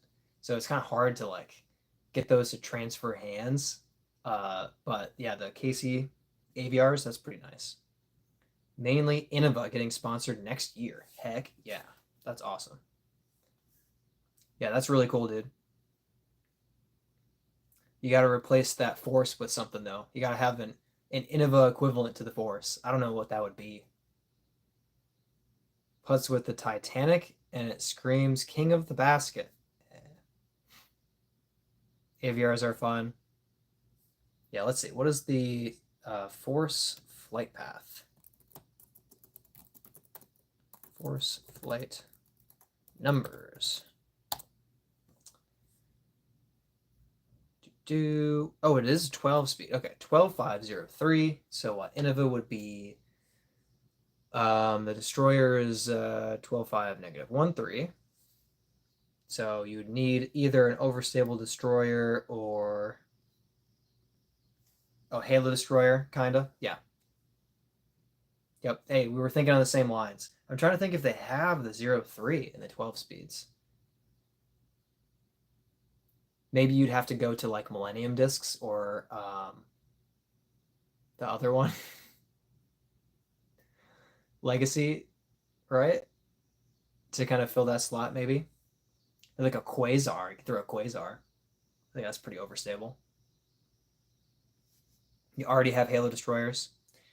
You'll get there then. You'll get that Innova sponsorship all settled and like reluctantly say, all right, I won't throw the force perfectly anymore and park everything.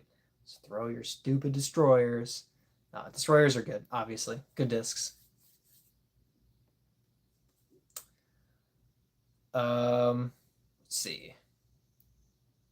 Max weight Halo Destroyer Calvin edition, but flippy. What? How? For April Fools, if I sent you a Titanic, would you and Brent do a King of the Basket scene? Probably not. That sounds completely random. All right, I'm gonna run. I actually am going to run and use the bathroom. So I will be back. Keep my discs company while I'm gone, but don't say anything weird to them because they are shy. So I'll be back in just a couple minutes.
All right, let's see.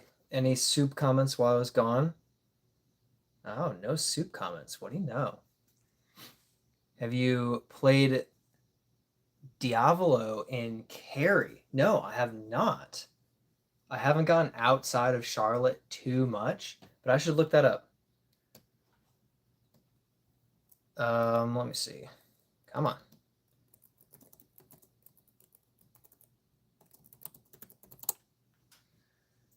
Ooh, that is really highly rated. That's fantastic. 4.9. That's great.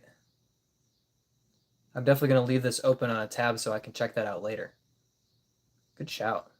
Gonna steal his discs. Hey, good thing you can't reach through the camera. That'd be terrible. I would give you a Calvin Destroyer that's not flippy. That's about all I've got. King of the World from Titanic. Y'all in chat get that, right? I got it. But I haven't seen Titanic. I know it, but I haven't actually watched the movie. I spend my 3 hours better than that. I have so few. Hey, I'm trying, Doc. I mean, I'm trying. Every week I'm getting a new stack of discs. I do give a lot of them away. Brent and Brad saying King of the Basket. Okay. Over explaining the cultural reference. Titanic is awful DJ putter. Love it. Nice, Doc. Too hard to type soup on the phone. Okay. Hey, Steven's hopping on. Thanks for joining. Join at just the right time. I just came back. Steven says, hi, Doc. What's shaking? Probably Doc is shaking from his dependency on his modem working, and now he's like frantically typing on his phone instead of typing on his keyboard, and he's probably like developing carpal tunnel as we speak. So that's probably what's shaking. PG-13, his mom won't let him. Oh, she wouldn't have let me growing up, that's for sure. And I would have understood. I would have absolutely understood. Just not a movie that truly interested me. Like, I've seen the parts where the ship breaks in half and people go ping-ponging down. Um, like, oh shoot, what is that called? Where you like drop the ball and hits all the pegs and bounces around and then lands in a slot. Yeah, watching that guy bounce down and wondering where he's going to end up, that was pretty fun. Other than that, no real true interest in it. I know about the Titanic. I don't need to watch a movie about it, I guess. If I'm going to watch Leonardo DiCaprio, Shutter Island blew my mind, and I watched it like 2 years ago, and I had not had it spoiled somehow, and it was fantastic. It was fantastic. So if I'm going to watch Leo, it's going to be like Shutter Island or The Revenant, which I have not seen. Why am I forgetting Inception? I was thinking Invictus, and then I couldn't stop thinking of Matt Damon. I was like, what is the dream movie? Inception. Something next level with Leo.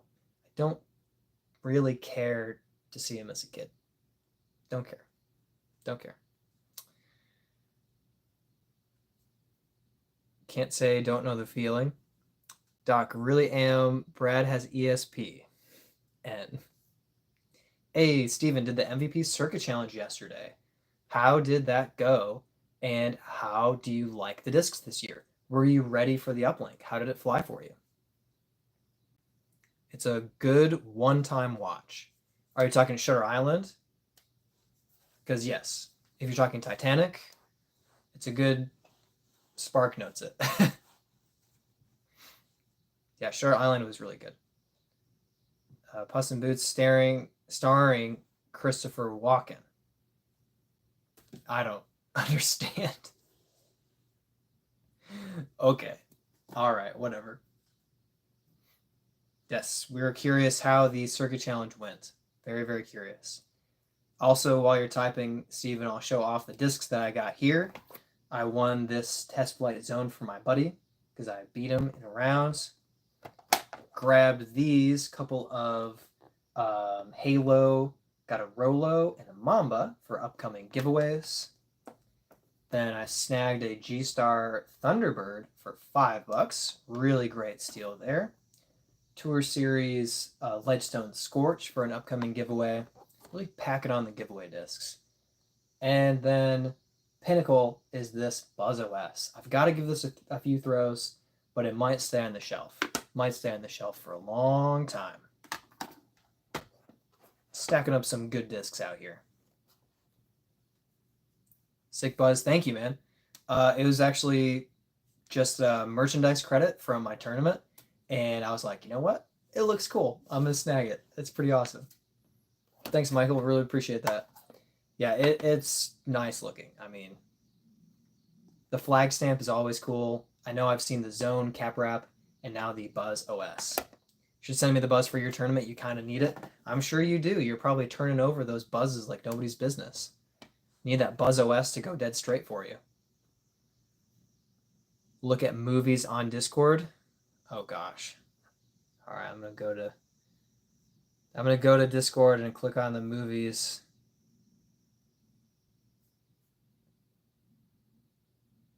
Wait, there's nothing here. There's just a broken heart. All right, whatever. That was not worth my time. I thought you meant you like posted something recent, not just go there in general.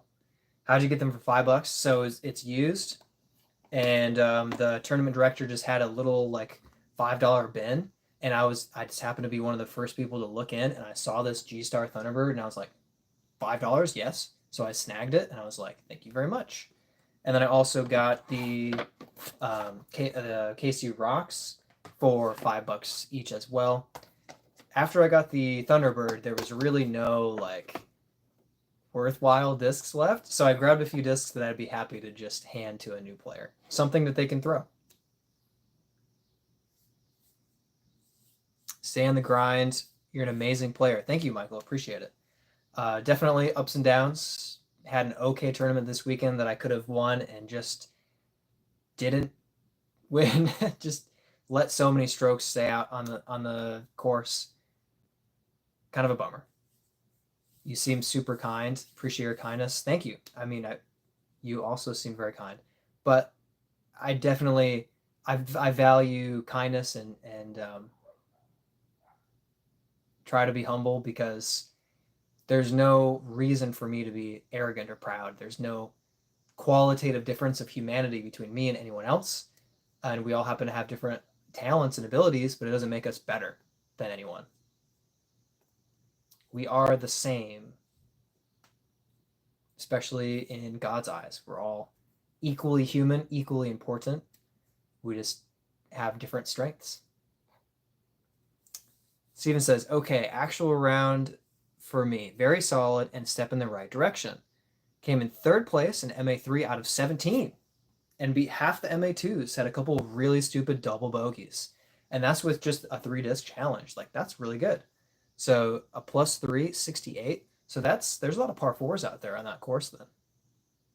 Nice. It was there on the Discord. I'd have taken the box. I'm a step behind Doc. Definitely a step behind Doc most of the time. Enjoyed the particle glow uplink. Not quite as good as the Soul, but the uplink is still good. Interesting, yeah. Yeah, that makes sense. That makes sense.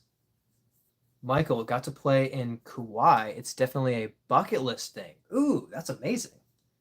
That's awesome, dude. Congrats. That's so cool. A good way to be. Wish the world was more like that. Yeah. I mean, we can only try and do our best and make our little corners of the world better. There's not much we can do to fix existential issues, but we can personally do everything we can. Trace wasn't that bad, had uses for it, but would never ever bag it. That's fair. I actually had a Trace in the bag for about 4 days till my buddy threw it, lost it for me. Thanks, Sam. Appreciate that. But mine was pretty stable, like pretty overstable. I've also thrown a Trace that was more of like a dead straight with fade, and I liked that more. But the specific one that I had, I didn't really like. So when he lost it, I wasn't that upset. Not that upset. Wish we could unite and help each other more. Yeah, I mean, that's kind of the essentials, I would say, of my faith, my Christian faith, is that the body of Christ, the believers across the world, should be acting that way. We should be working not perfectly in unison, working together to care for the poor and the needy, to point people to Christ, and do everything we can to fix a broken world.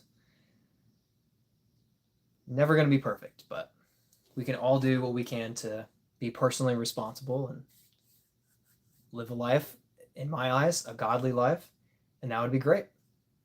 We can really make a difference. It's true. Electron watt is the best watt, and enjoy the watt overall. It was good for putting since it was electron. There you go. What you said about us being on the same level, agreed 100%. Yeah, there. Imagine it's just like imagine a dog like thinking it's better than all other dogs because it can jump higher. Like that's kind of what we are. Like we're kind of just being a clown when we think that way. It's silly. Although you might like dogs that jump high. I don't know. That's a terrible example. Sam Winchester. There are other Sams in the world. There's Uncle Sam. There's Sam I Am from what? Green Eggs and Ham, Dr. Seuss. But no, this is my buddy from Michigan. My buddy who throws like 475. It's ridiculous. Have a Chihuahua. They do think that. Chihuahuas are kind of insane. They're very interesting dogs, and you gotta love. So animals that don't have personalities are kind of boring. Chihuahuas have personality, so they're not boring. They're very interesting. I wouldn't say that necessarily I'm drawn to Chihuahuas in any way, but I get the idea of enjoying and loving a Chihuahua with that like spunk and sass and personality.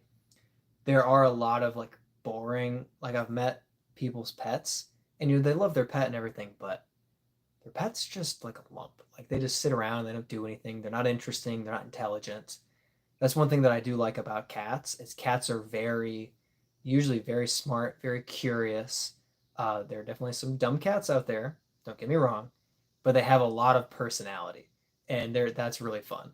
But dogs are very, very friendly and personable, so they're interesting too. But everybody has their preference. Anyway, Chihuahuas are wild. Careful, she's listening. Oh no.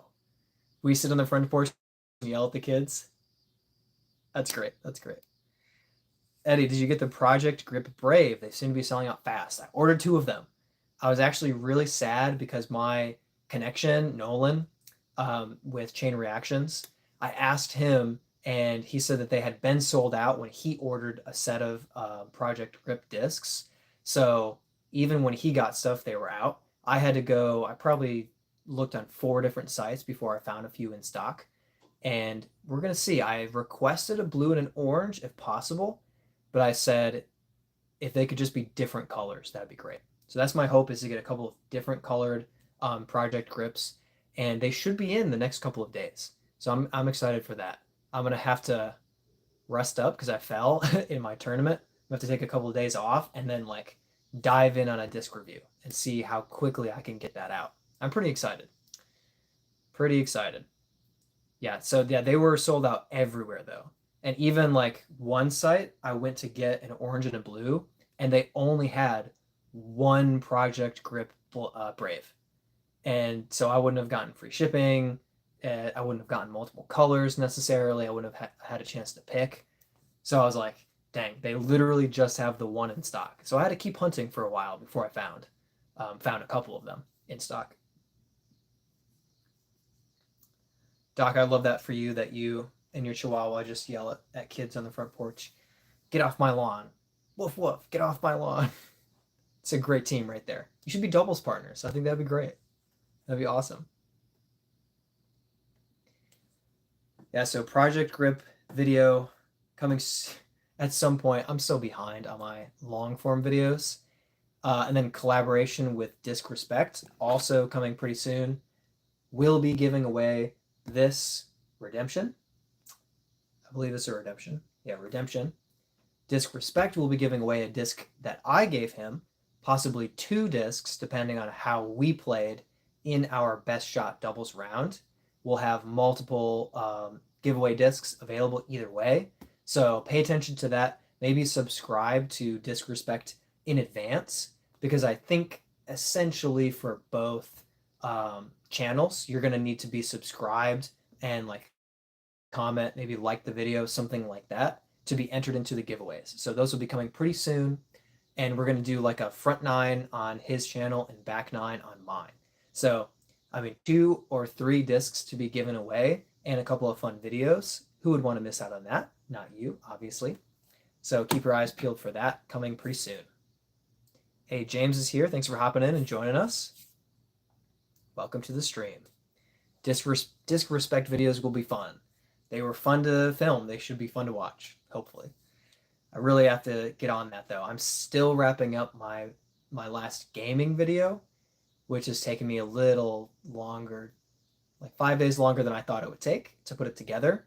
But to be fair, I've had a very crazy couple of weeks with just disc golf rounds all over the place, things coming up, people, wanting me to be free to like hang out. And I'm like, yeah, I can do that. And then I'll hang out a couple hours longer than I expect. And I'm like, there goes another day of getting barely anything done on my videos and my editing. So just behind on a few things, but I'm excited to dive into it. It's gonna be a lot of fun. Can we just be subscribed to Disc Respect? Yes, if you only want the giveaway discs that he is offering, the disc or 2 that he's offering, then yes, you can just be subscribed to him. But you're going to miss out on his disc that I'm giving away. So you got to think, Mark. You got to think. Think that through. Temporarily subscribe to me. Leave your comment. As soon as the giveaway is done, unsubscribe. And then do it again the next time. So you have like subscription windows where it's like paying for, a subscription, except you're paying in your dignity. And when you subscribe temporarily, you're giving up your autonomy and dignity to serve the greater purpose of my YouTube channel. But you might win a disc, and then as soon as you don't win, you take your subscription back. It's easy as that. Just got to think that through. And I'm already getting tired. I will say it was a bit rougher on the body today, my rounds, not even just falling, but I got a lot of practice putting in yesterday, like an hour and a half. And so I kind of woke up a little bit sore, slept poorly, had the early morning round, had a somewhat busy afternoon, just kind of plugging away at some work. And now I'm really starting to get that soreness from landing on my back today and getting tired, getting kind of tired.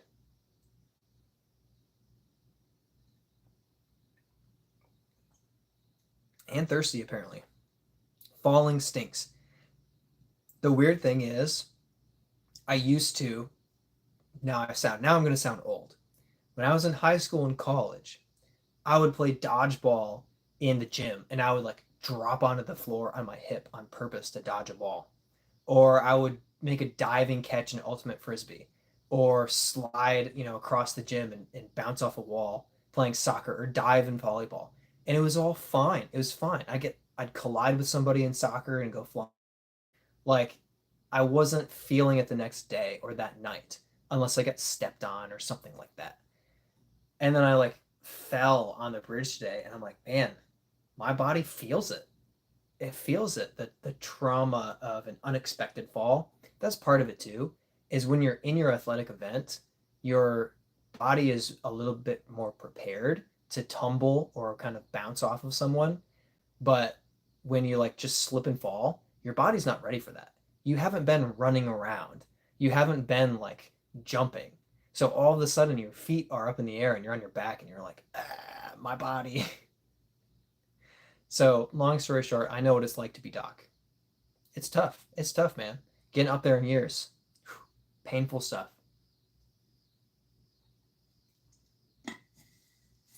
Dodgeball was fun, sadly illegal. Yes, I am old. Yeah. Yeah, dodgeball was fun. Handball was really fun too, where you had like the size 0 soccer ball and it would just get chucked at you and you're supposed to guard this huge goal and you get like these uh, pentagon shapes imprinted on your arm because you blocked it and it like went 2-dimensional for a second and left an imprint on your arm. That was fun. Dodgeball and Gaga. Yeah, Gaga is fun. It's very like it's very toned down from dodgeball, and probably in a good way, but it is pretty fun. Kids absolutely go insane about Gaga Ball, Octoball. Doc says Steven heard of Guts dodgeball with discs. I have. I actually had a guy commenting on one of my videos about how nobody throws frisbees anymore. Nobody plays Guts anymore, and it's like it's only disc golf, and no one ever throws a frisbee. And I was like, dude, you need to go by a college campus at some point. People are throwing frisbees all over the place. And he's like, I haven't seen people throwing a frisbee in public in 20 years. I was like, people are doing it. I promise. They are. You just got to go find them. Like I was throwing a frisbee around in the last 10 years. I was one of those people on the college campus. That was a lot of fun. But disc sports are not dead. Stupid cat just drank from my cup. Oh, that's great. It's jealous of your chihuahua. Yeah, Guts is yeah, like Doc said, Guts is kind of like dodgeball with discs. You're just chucking the frisbees at each other. I don't remember if you're like if you're supposed to have your feet planted or you're supposed to catch it or if it's just pure dodgeball. I can't remember. But yeah, you're just chucking a frisbee at each other, trying to cause each other pain and misery. It is the American way. What is in your cup, Doc? Is it like coffee or something, or is it just water? Or is it milk? That would make a lot of sense. Although, fun fact, probably you guys know this, the majority of cats are lactose intolerant. So cats do like milk, but they shouldn't have milk for the most part. Now, don't judge me. I'm lactose intolerant and I love cheese and ice cream and milk, etc., etc. But I know how much to have and when it's not good for me. And I gave one of my cats a couple of years ago milk, and she absolutely loved it. And then I had the pleasure 20 minutes later of happening to look up as mouth open, blah, all of it came back, and I had to clean that up. And that got on mostly a blanket, thankfully. But that was still disgusting. Just absolutely vile for that to just come back out. Ugh.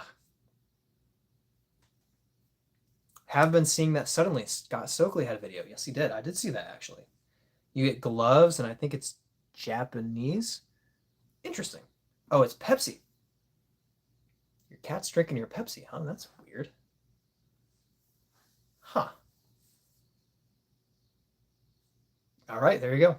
I guess to each his own. I mean, you get your tastes, custom taste to you. Cat drinking Pepsi? That's like so strange. That's funny. That's funny. Went back twice.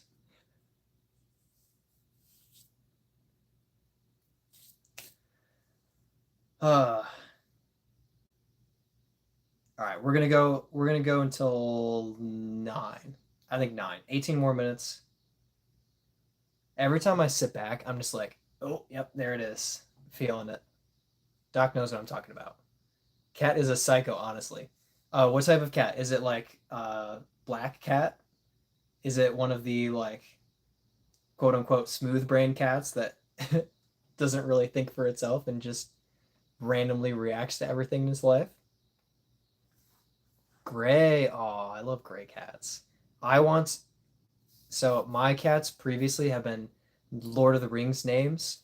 Gandalf and Galadriel were the two cats that we had. They're both orange, but I want to have a gray cat and name it Artemis. So that's kind of my next cat name that I have planned for the future is a gray cat named Artemis. Third time back. Wow, really loving the Pepsi. Care to share your cat's name? We gotta know the cat's name. I'm gonna guess. Oh, Princess was her name? Oh, I was gonna guess that it was like Dragon.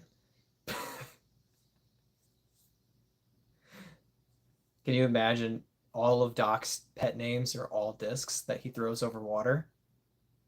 Kind of suspicious, huh? So you chuck those over water, hmm? Hmm. Poor, poor animals. Princess is a good name. It's like a classic pet name.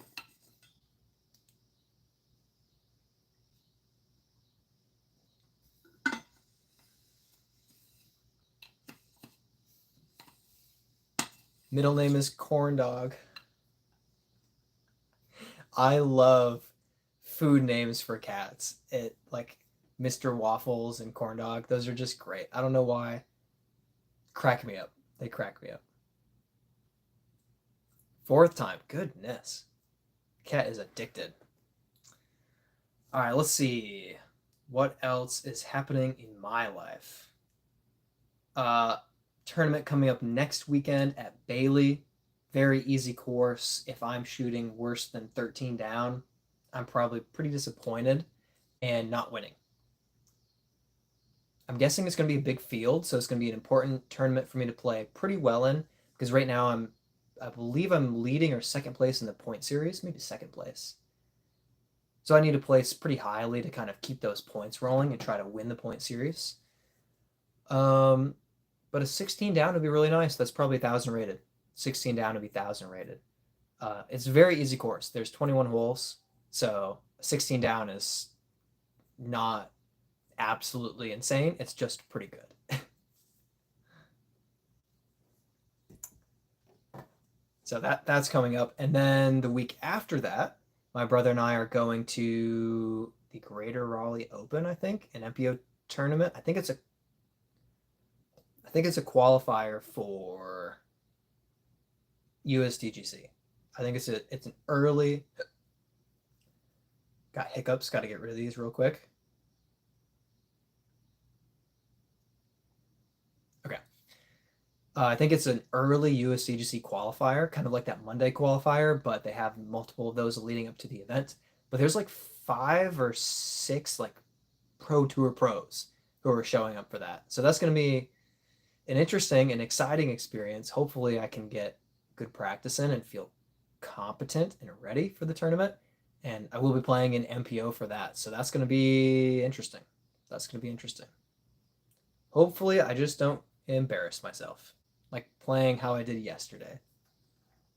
One guy named his cats Asteroid Destroyer and Galaxy Annihilator. Yes, I think I've seen Asteroid Destroyer. That's funny. Hope you win, but I will be betting against you, injury and all. Yeah, yeah, yeah. I mean, I'm fine if Brent and I tie for the win. It's been a minute since actually, I think the first tournament we played together, we tied at Bailey at 15 down. We both tied for the win. So that was really cool. And it was like 1,001 rated. It's my first 1,000 rated round. That was really awesome. So I'd love to kind of wrap that up over the last 10 months and put up another like 15, 16,000 rated tie for the win. That'd be great. Suck on a lemon slide dipped in sugar, or lemon slice dipped in sugar. He just does some Jedi mind junk. Are you talking about the cats or whatever? I'm lost. Oh well. Also, what is with my hair? Oh, hiccups? Oh yeah. No, so hiccups are strangely easy for me to get rid of. I just have to like think about my hiccup and just like stop it from happening. I don't even know how to describe it, but it's like I isolate the experience of the hiccup of that like spasm and then I just eliminate that spasm. Like I just stop my body from doing it. I don't know. It's just a weird thing, but yeah, suck on a lemon slice dipped in sugar. That apparently works for hiccups. Yeah, yeah, that's what you were saying. Yeah, that it helps with hiccups. I've never heard that, but I've never had to like try to get rid of hiccups. So I've never had to like try to get scared or hold my breath or drink a lot of water or anything like that. Um, Ever since I discovered, I think I was like 11 or something, I discovered how to just stop my hiccups. And ever since, I don't think that I have ever hiccuped more than 3 times in a row. I think that's probably the most hiccups in a row that I've had in the last 20 years, 18 years. Yeah. One of my best hidden talents. I would say I'm better at getting rid of hiccups than I am at disc golf by a long shot. It's not even close. Yeah. Because against hiccups, I always win. If I could teach that millionaire, Yes, I should monetize that somehow. I should write a book. I should write a book. I should write a book called How to Get Rid of Hiccups, and I should list every way that is suggested for getting rid of hiccups and then talk about how it just doesn't work. It's just like an old wives' tale, or maybe it works about 20% of the time. And then I'll finally conclude with the absolute foolproof method, the Hendrick method for getting rid of hiccups, the Hendrick maneuver. I think that might stick actually, because the Heinrich maneuver, Heimlich maneuver, got it right that time. Uh, the Hendrick maneuver, I think that works. I think I can patent that. That's gonna be really nice. This is gonna be good. It's like um, it's like learning how to do magic in like sci-fi and fantasy books. You have to unlock that part of your mind, and once you like break that barrier, it's like mind blown, and now you can move things with your mind and use the force or whatever. The Heimberg maneuver. Oh, nice. Be nice to old wives' tales. Hey, the old wives' tales work sometimes. There's a reason that they're repeated. Well, sometimes they're repeated because people just blindly believe what they're told. Sometimes they're repeated because they're useful. Just depends. I can't think of an old wives' tale off the top of my head, but I'm sure I could find a few that have like, legitimate wisdom to them, and then find a few more that are just nonsense. Just happen to be repeated because Wanda Maximoff wants to know your tricks. Yes, yes, the Scarlet Witch is quite powerful, but she can't get rid of her hiccups like I can. Nope, not even close. She's weak. Weak.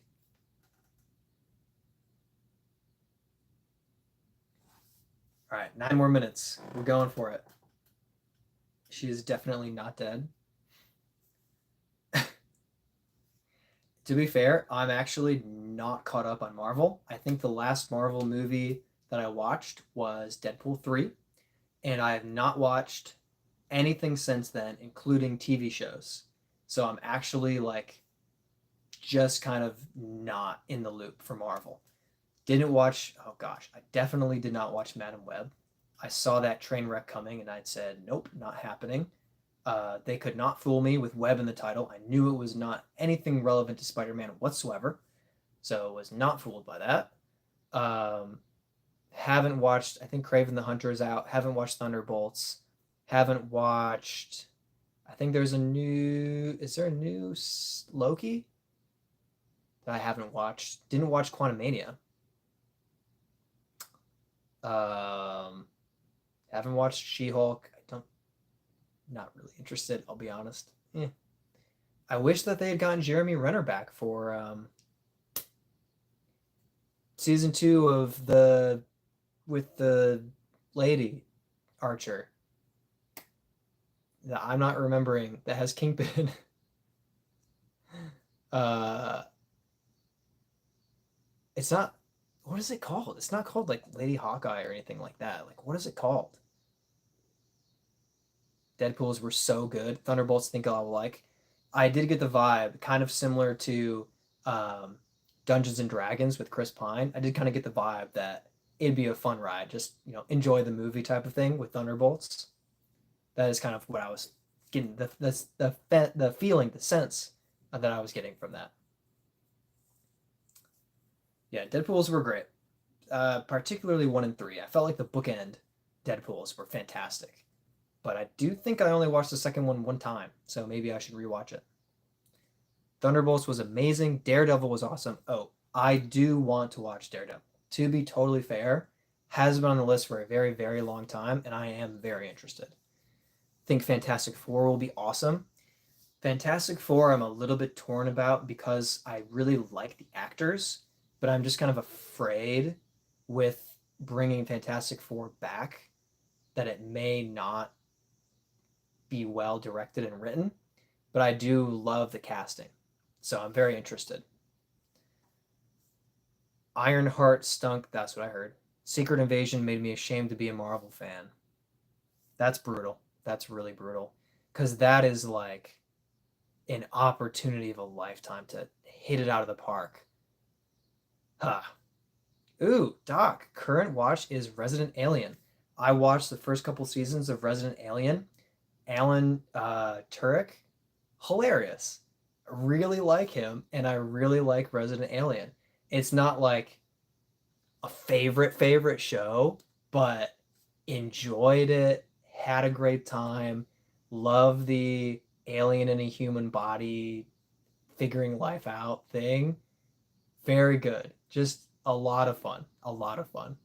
I think eventually it starts to ramp up a lot of sci-fi, and I mean sci-fi like the TV show, the TV network.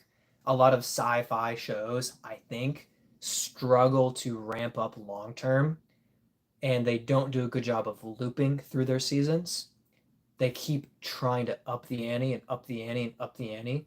And eventually, I think sometimes your audience is just like, I just don't care anymore. Like, the stakes are even higher again than last time. Uh, I do think that's kind of a weakness. Like the magicians, I felt that way, where they're just trying to kind of loop up and loop up and loop up and loop up. And I'm like, gosh, calm down. It's not that serious. And now it's not interesting anymore. Um, Great show. Yeah. It sounded like I complained a little bit. Great show. Creature Commandos. It was so terrible when it should have been the GOAT of Marvel. Yep. Secret Invasion. Bummer.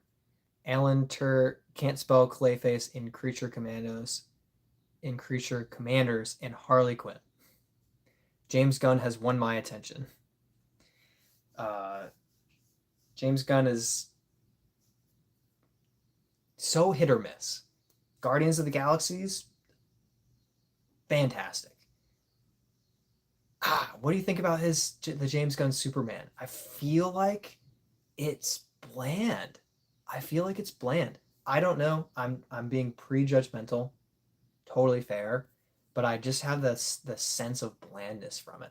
Like I have no like when Man of Steel came out, I was like, oh, I don't even care about Superman. This is awesome.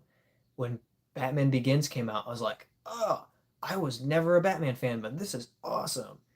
But this James Gunn Superman hasn't intrigued me, hasn't drawn my attention in any way. I don't know. Maybe I'm just old. Superman was very good. Can't judge till you watch. Yes and no. I think there are movies you can judge before you watch, like Madam Web. I think you can absolutely judge till you before you watch.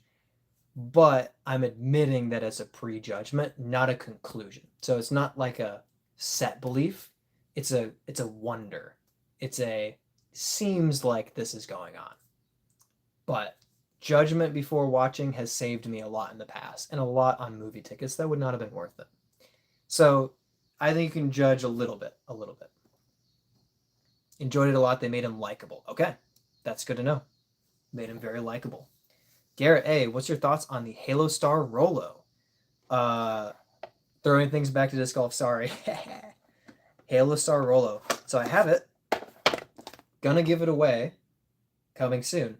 I should probably throw it once just before I send these out as giveaway discs.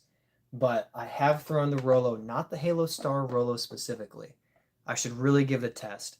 But the disc looks amazing. I love that Halo pattern, and the stamp is pretty cool.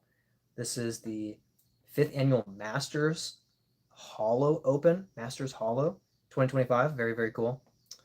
So giveaways coming soon. Funny enough that you shouted it out. But yeah, it's a great disc. I mean, the Rolo is fantastic. It's well loved for a good reason. You throw, it rolls, or it just, huge hyzer flip. Have I thrown the sweep yet? No, I have not. Still haven't thrown the sweep. I will. Eventually. Cryptic said, Hurt is very woke, won't bother. Sometimes you just never know. Sometimes movies just huge swing and a miss. And hurts my soul. Have you thrown a vortex? Yes, long time ago. Or I shouldn't even say long time ago, because I've only played disc golf for 3.5 years.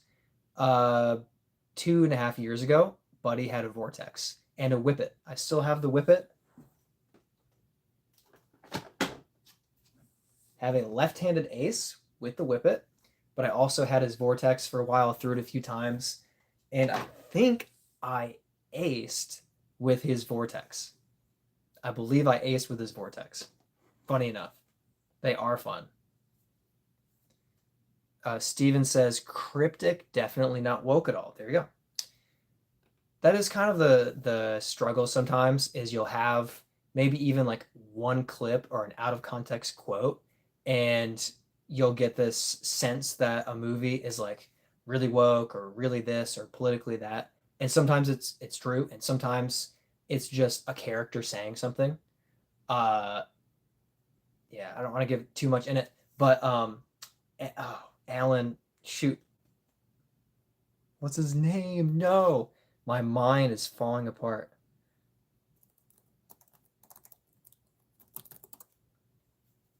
I'm going to find this. It's going to take me like 18 seconds to do this.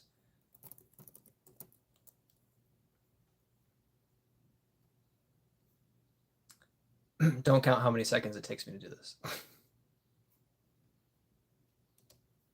It'd be better if I had an actual mouse instead of the trackpad. That would help. Okay. Aldous Hodge. We're almost there.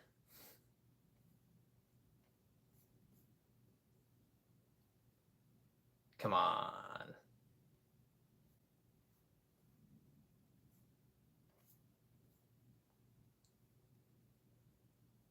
Cross. Alex Cross, not Alan. Anyway, the show Alex Cross, or Cross as it's called, has kind of like very controversial quotes from certain characters, but the show isn't telling you that that's true. It's not like making you see it from their point of view or take their side. It's presenting them against other perspectives and allowing them to wrestle with each other and have tension. And tension is great because tension doesn't preach. Tension makes you think. And I think Cross is a fantastic show for that, where there's that really, really good tension of, I think your view has flaws, but I also see that you have a point. And you think that my view has flaws, but you have to admit that there is a point. And I think that can be done really, really well. So shout out Cross for actually handling some more modern issues without being preachy about it. But I even had a friend be like, "Oh, I don't like Cross, like it's woke," and I was like, "I don't think it is. I think that there's just tension, and there are characters in it who have their perspective and point of view, and I think that can really play well to a broad audience when it doesn't preachy. It doesn't get preachy. It just makes you think about stuff. So that's my point of view, and I don't know about the Superman movie because I haven't seen it, but I know that can happen sometimes where you get that little quote or that kind of sense of something, but it might not really be the way that the whole of the movie ends up being. Anyway, waiting till sweep week blow sweep weeks. I can't. I'm just gonna skip all of Doc's comments. If you want tension, check out Death Note. A good, interesting shout out on the list. Attack on Titan and Death Note are on the list, and if you want less tension, Solo Leveling, fantastic. So good. Such a good show. Solo Leveling, absolutely fantastic. But yes, Death Note, I have heard, very, very, very interesting. So it's been on the list for a long time, and I just kind of I need like a vacation or like a couple of weeks where I don't have as much editing and just kind of like churn through a few episodes a day and just dive into the show. Talking about me asking you about the sweep. It still doesn't make sense, Steven. Even knowing what Doc is talking about, I still don't understand. Sweeps week. Yeah, I don't know what that is. Friends have been talking your ear off about solo leveling. So it depends on what you like. There is the kind of dislike of overpowered main characters, which can come into play with solo leveling. However, I think that it does a good job of struggle. there is a lot of struggle. He's not just OP no matter what. There's a lot of, especially early in the show, there's a lot of difficult everything. He's punching above his weight. He's struggling with incompetence. So I don't really feel like it falls into the category. It's been labeled and criticized as just OP main character. I really don't think the whole of the show is like that. Also, it's just really fun. So I think it's worth a watch. It's worth a watch. I would say first 2 episodes. If they don't grip you, no problem. But like I saw a few clips and was like, "Oh, this is interesting." And watched episode 1 and I went, "Oh, this is good. I'm going to watch this." The disc, LOL. I still understand that it's the sweep, but I still don't get I don't know anything about sweeps week. The old TV trope, I don't. Dude, back for the last bit. All right. Had your scooter stolen from where you left it at the course, filed a police report, so now you have to wait. Start driving in a few months and already have a car, so it doesn't matter that much. Dude, that is brutal, though. That's terrible. Sorry that happened. That's kind of crazy. That's nuts, dude. Jeez. I mean, I hope you get it back, if only so you can sell it and afford more gas money, have more in the budget. Oh man, that's insane, dude. Sorry that happened. That's crazy. Well, welcome back for the last few minutes. Steven asked you if you threw the sweep yet, and then he said that. Yes. I guess I just have to look up sweep week because I just don't. I just have no idea. Oh, times of the year when TV networks measure viewership data. Why does this matter? I will say this is one of the most, I think, random out of nowhere segues from Doc that was very tangentially connected in almost no way whatsoever. Dude just says adds life, but I guess I should have locked it up. Maybe just slipped my mind. Yeah, it happens. But man, I mean, it still sucks, but I'm glad it's not really like vital for you. It still sucks. Doc says, Doolittle, hope you find them. Dude, hope you find it. That's funny. Doolittle. The one I got last week, is that what it is called? The Isaac Robinson disc. I think so. He has the peak, the sweep, and is that it? That I think he has a rive as well. So did you get the peak or the sweep? Is it a fairway or a putter? Sweeps week, funny to us old guys. I suppose it is. I suppose it is. Dude, how did you finish your round? Did you get to 8? I'm guessing in a round where your scooter was stolen, you didn't get to 8. It just seems to go that way sometimes. Cat on me, typing hard. That's the most relevant thing Doc has ever said in his life. That's really good. Got the sweep. Curious to see how it flies. Okay, yes. I mean, I've been curious to see how it flies for over a month, and I literally got it, and I was like, no time to throw. I'm going to Michigan for US Amateurs. And then I came back and I was like, no time to throw. I'm prepping for Charlotte Amateur Championship. And then I was like, no time to throw. I'm editing 8 videos that I'm behind on. And I'm still in that zone there. Still editing over 6 full rounds. Yep, that's happening. But I have them right here and I will throw them eventually.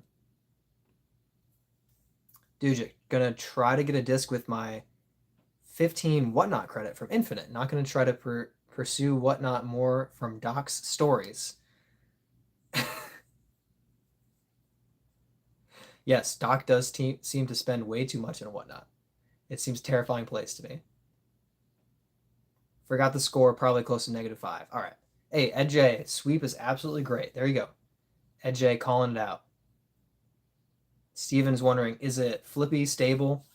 I've got to say, if it's actually flippy, then I'm slightly bothered by it because the Brave, like the newer Braves, are, I think, slightly too flippy. It's a great disc for a lot of people, but it's not a negative 1-2 out of the box. And if the negative 0.52 is flippy, I'm kind of like, guys, like your discs are amazing, but get your flight numbers right. The this thing, Strive, also very flippy. Negative 1-3. And I threw it in turnover and I was like, what? That's wrong.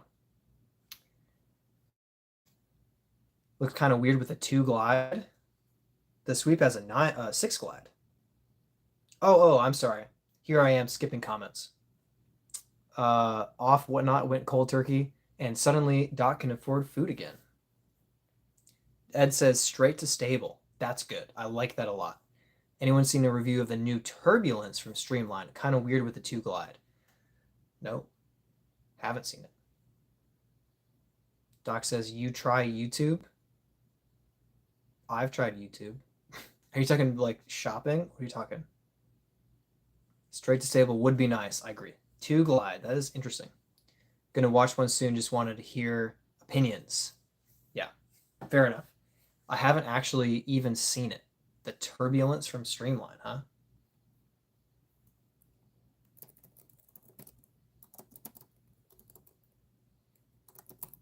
Streamline Turbulence.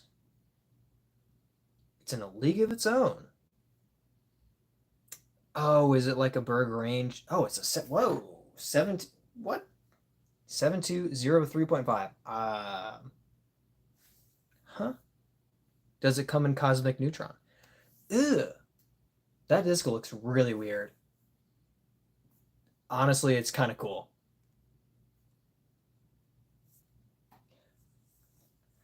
Doc says, LOL, afford food. Thank goodness it wasn't that bad.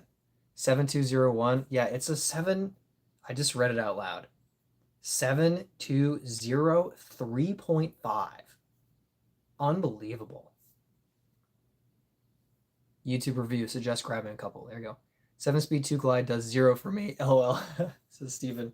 What would you even use that for? It almost would have to be like I had a shot today where I was torn between zone and cap wrap because I liked how the zone would get left, but I thought the cap wrap would get better ground play, but I had to hyzer the cap wrap because I'd go too straight. It's almost like it would be like you rip it and you get that like you pop it out straight and then all of a sudden it goes and just dives left for you. Like it seems like it would have this unique little shot shape where out of your hand it goes like a quick distance and then it's like, oh, I can't glide. Boom, and just dives left. A grenade? Oh. Doc says it's a disc, they'll buy it. Like a zone, but got bird glide. Overstable like a zone, and it's a fairway, which is crazy. Hey, Max Cubing hopping in. Thanks for joining us. Hello.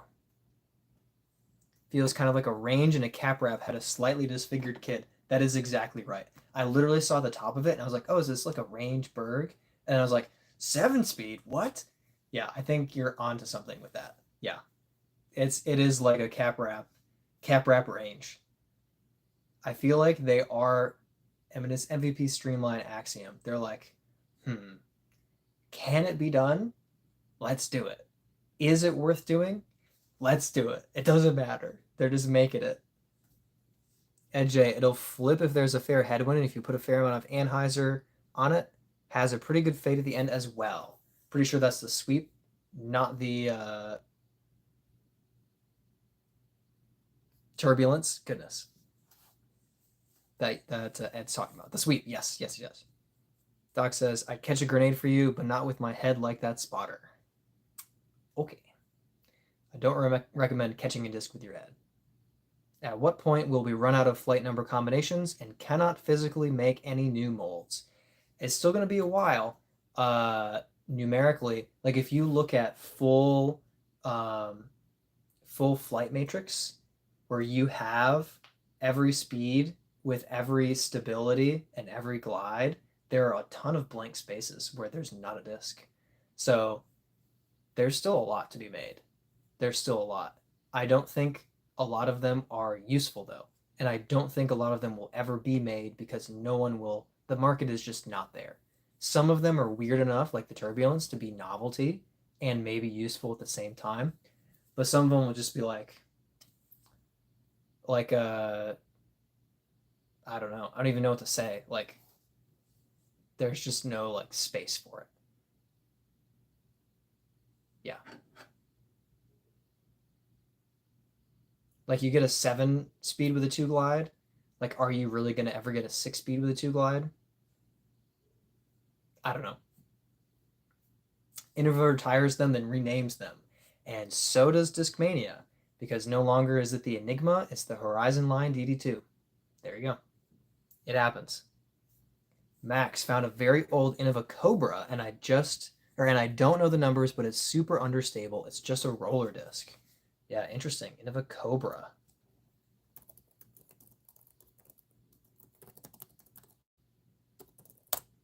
I misspelled that entirely, but oh, if it's also a DX, that would make a big difference. Okay, 4 5 -2 2. So a slow speed with that -2 2, and I'm guessing in like a more base plastic. Super flippy, super flippy. Yeah, that's really cool.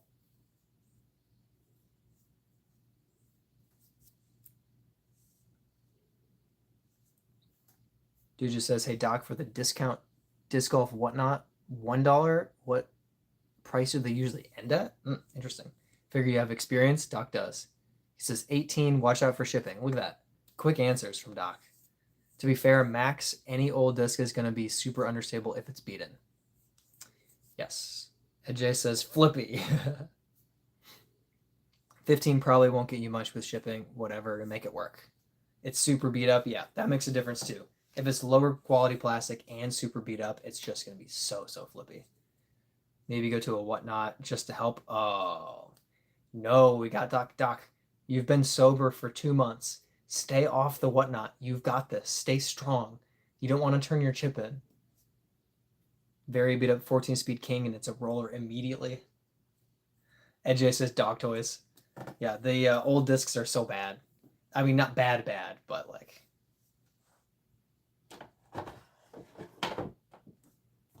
this. Is it a disc that can be used? Yes. Does it have purpose for me? No, not at all. Not at all. It's not going to fly anything like what it should. Not even close.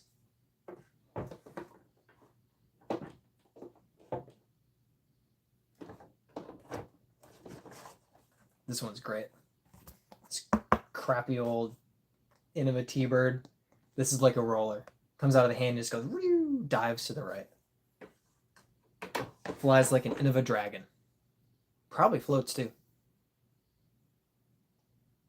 Barely a disc at that point. Yeah.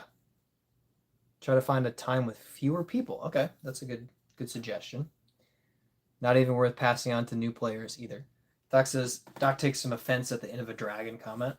You know it's true, Doc. You know it's true. Yeah. I mean, I literally had someone ask for donated discs for new players, and I actually felt bad giving some of my crappiest discs away, or not away, to be borrowed. This wasn't even like a giveaway. And I was like putting some of my bad discs in there, and I was like, I feel bad about this. Like these discs are that bad that I feel bad giving it to a new player. And I was like, okay, I'm not giving you these. I'm giving you slightly better ones because these are terrible. And like imagine your first time playing, you actually have a really bad disc and you're like, oh, this is stupid. you Dude, you'd be insulted if someone passed that on to me. Dragons are amazing, says Doc. Heard a lot of older guys like the dragon. Yeah, that's true. Dude has higher standards. It's probably wise. Send them to Trash Panda. At least it's useful. I need to stop scratching my itchy legs. Dang. Doc has low standards. All right, we pushed it to 9:19 p.m. I'm tired. I really enjoyed this. Thank you all for hanging out in the chat. I always love the live streams, and I think I always will. But today, I'm a little wiped out. I took a tumble like an old man, and my back is sore.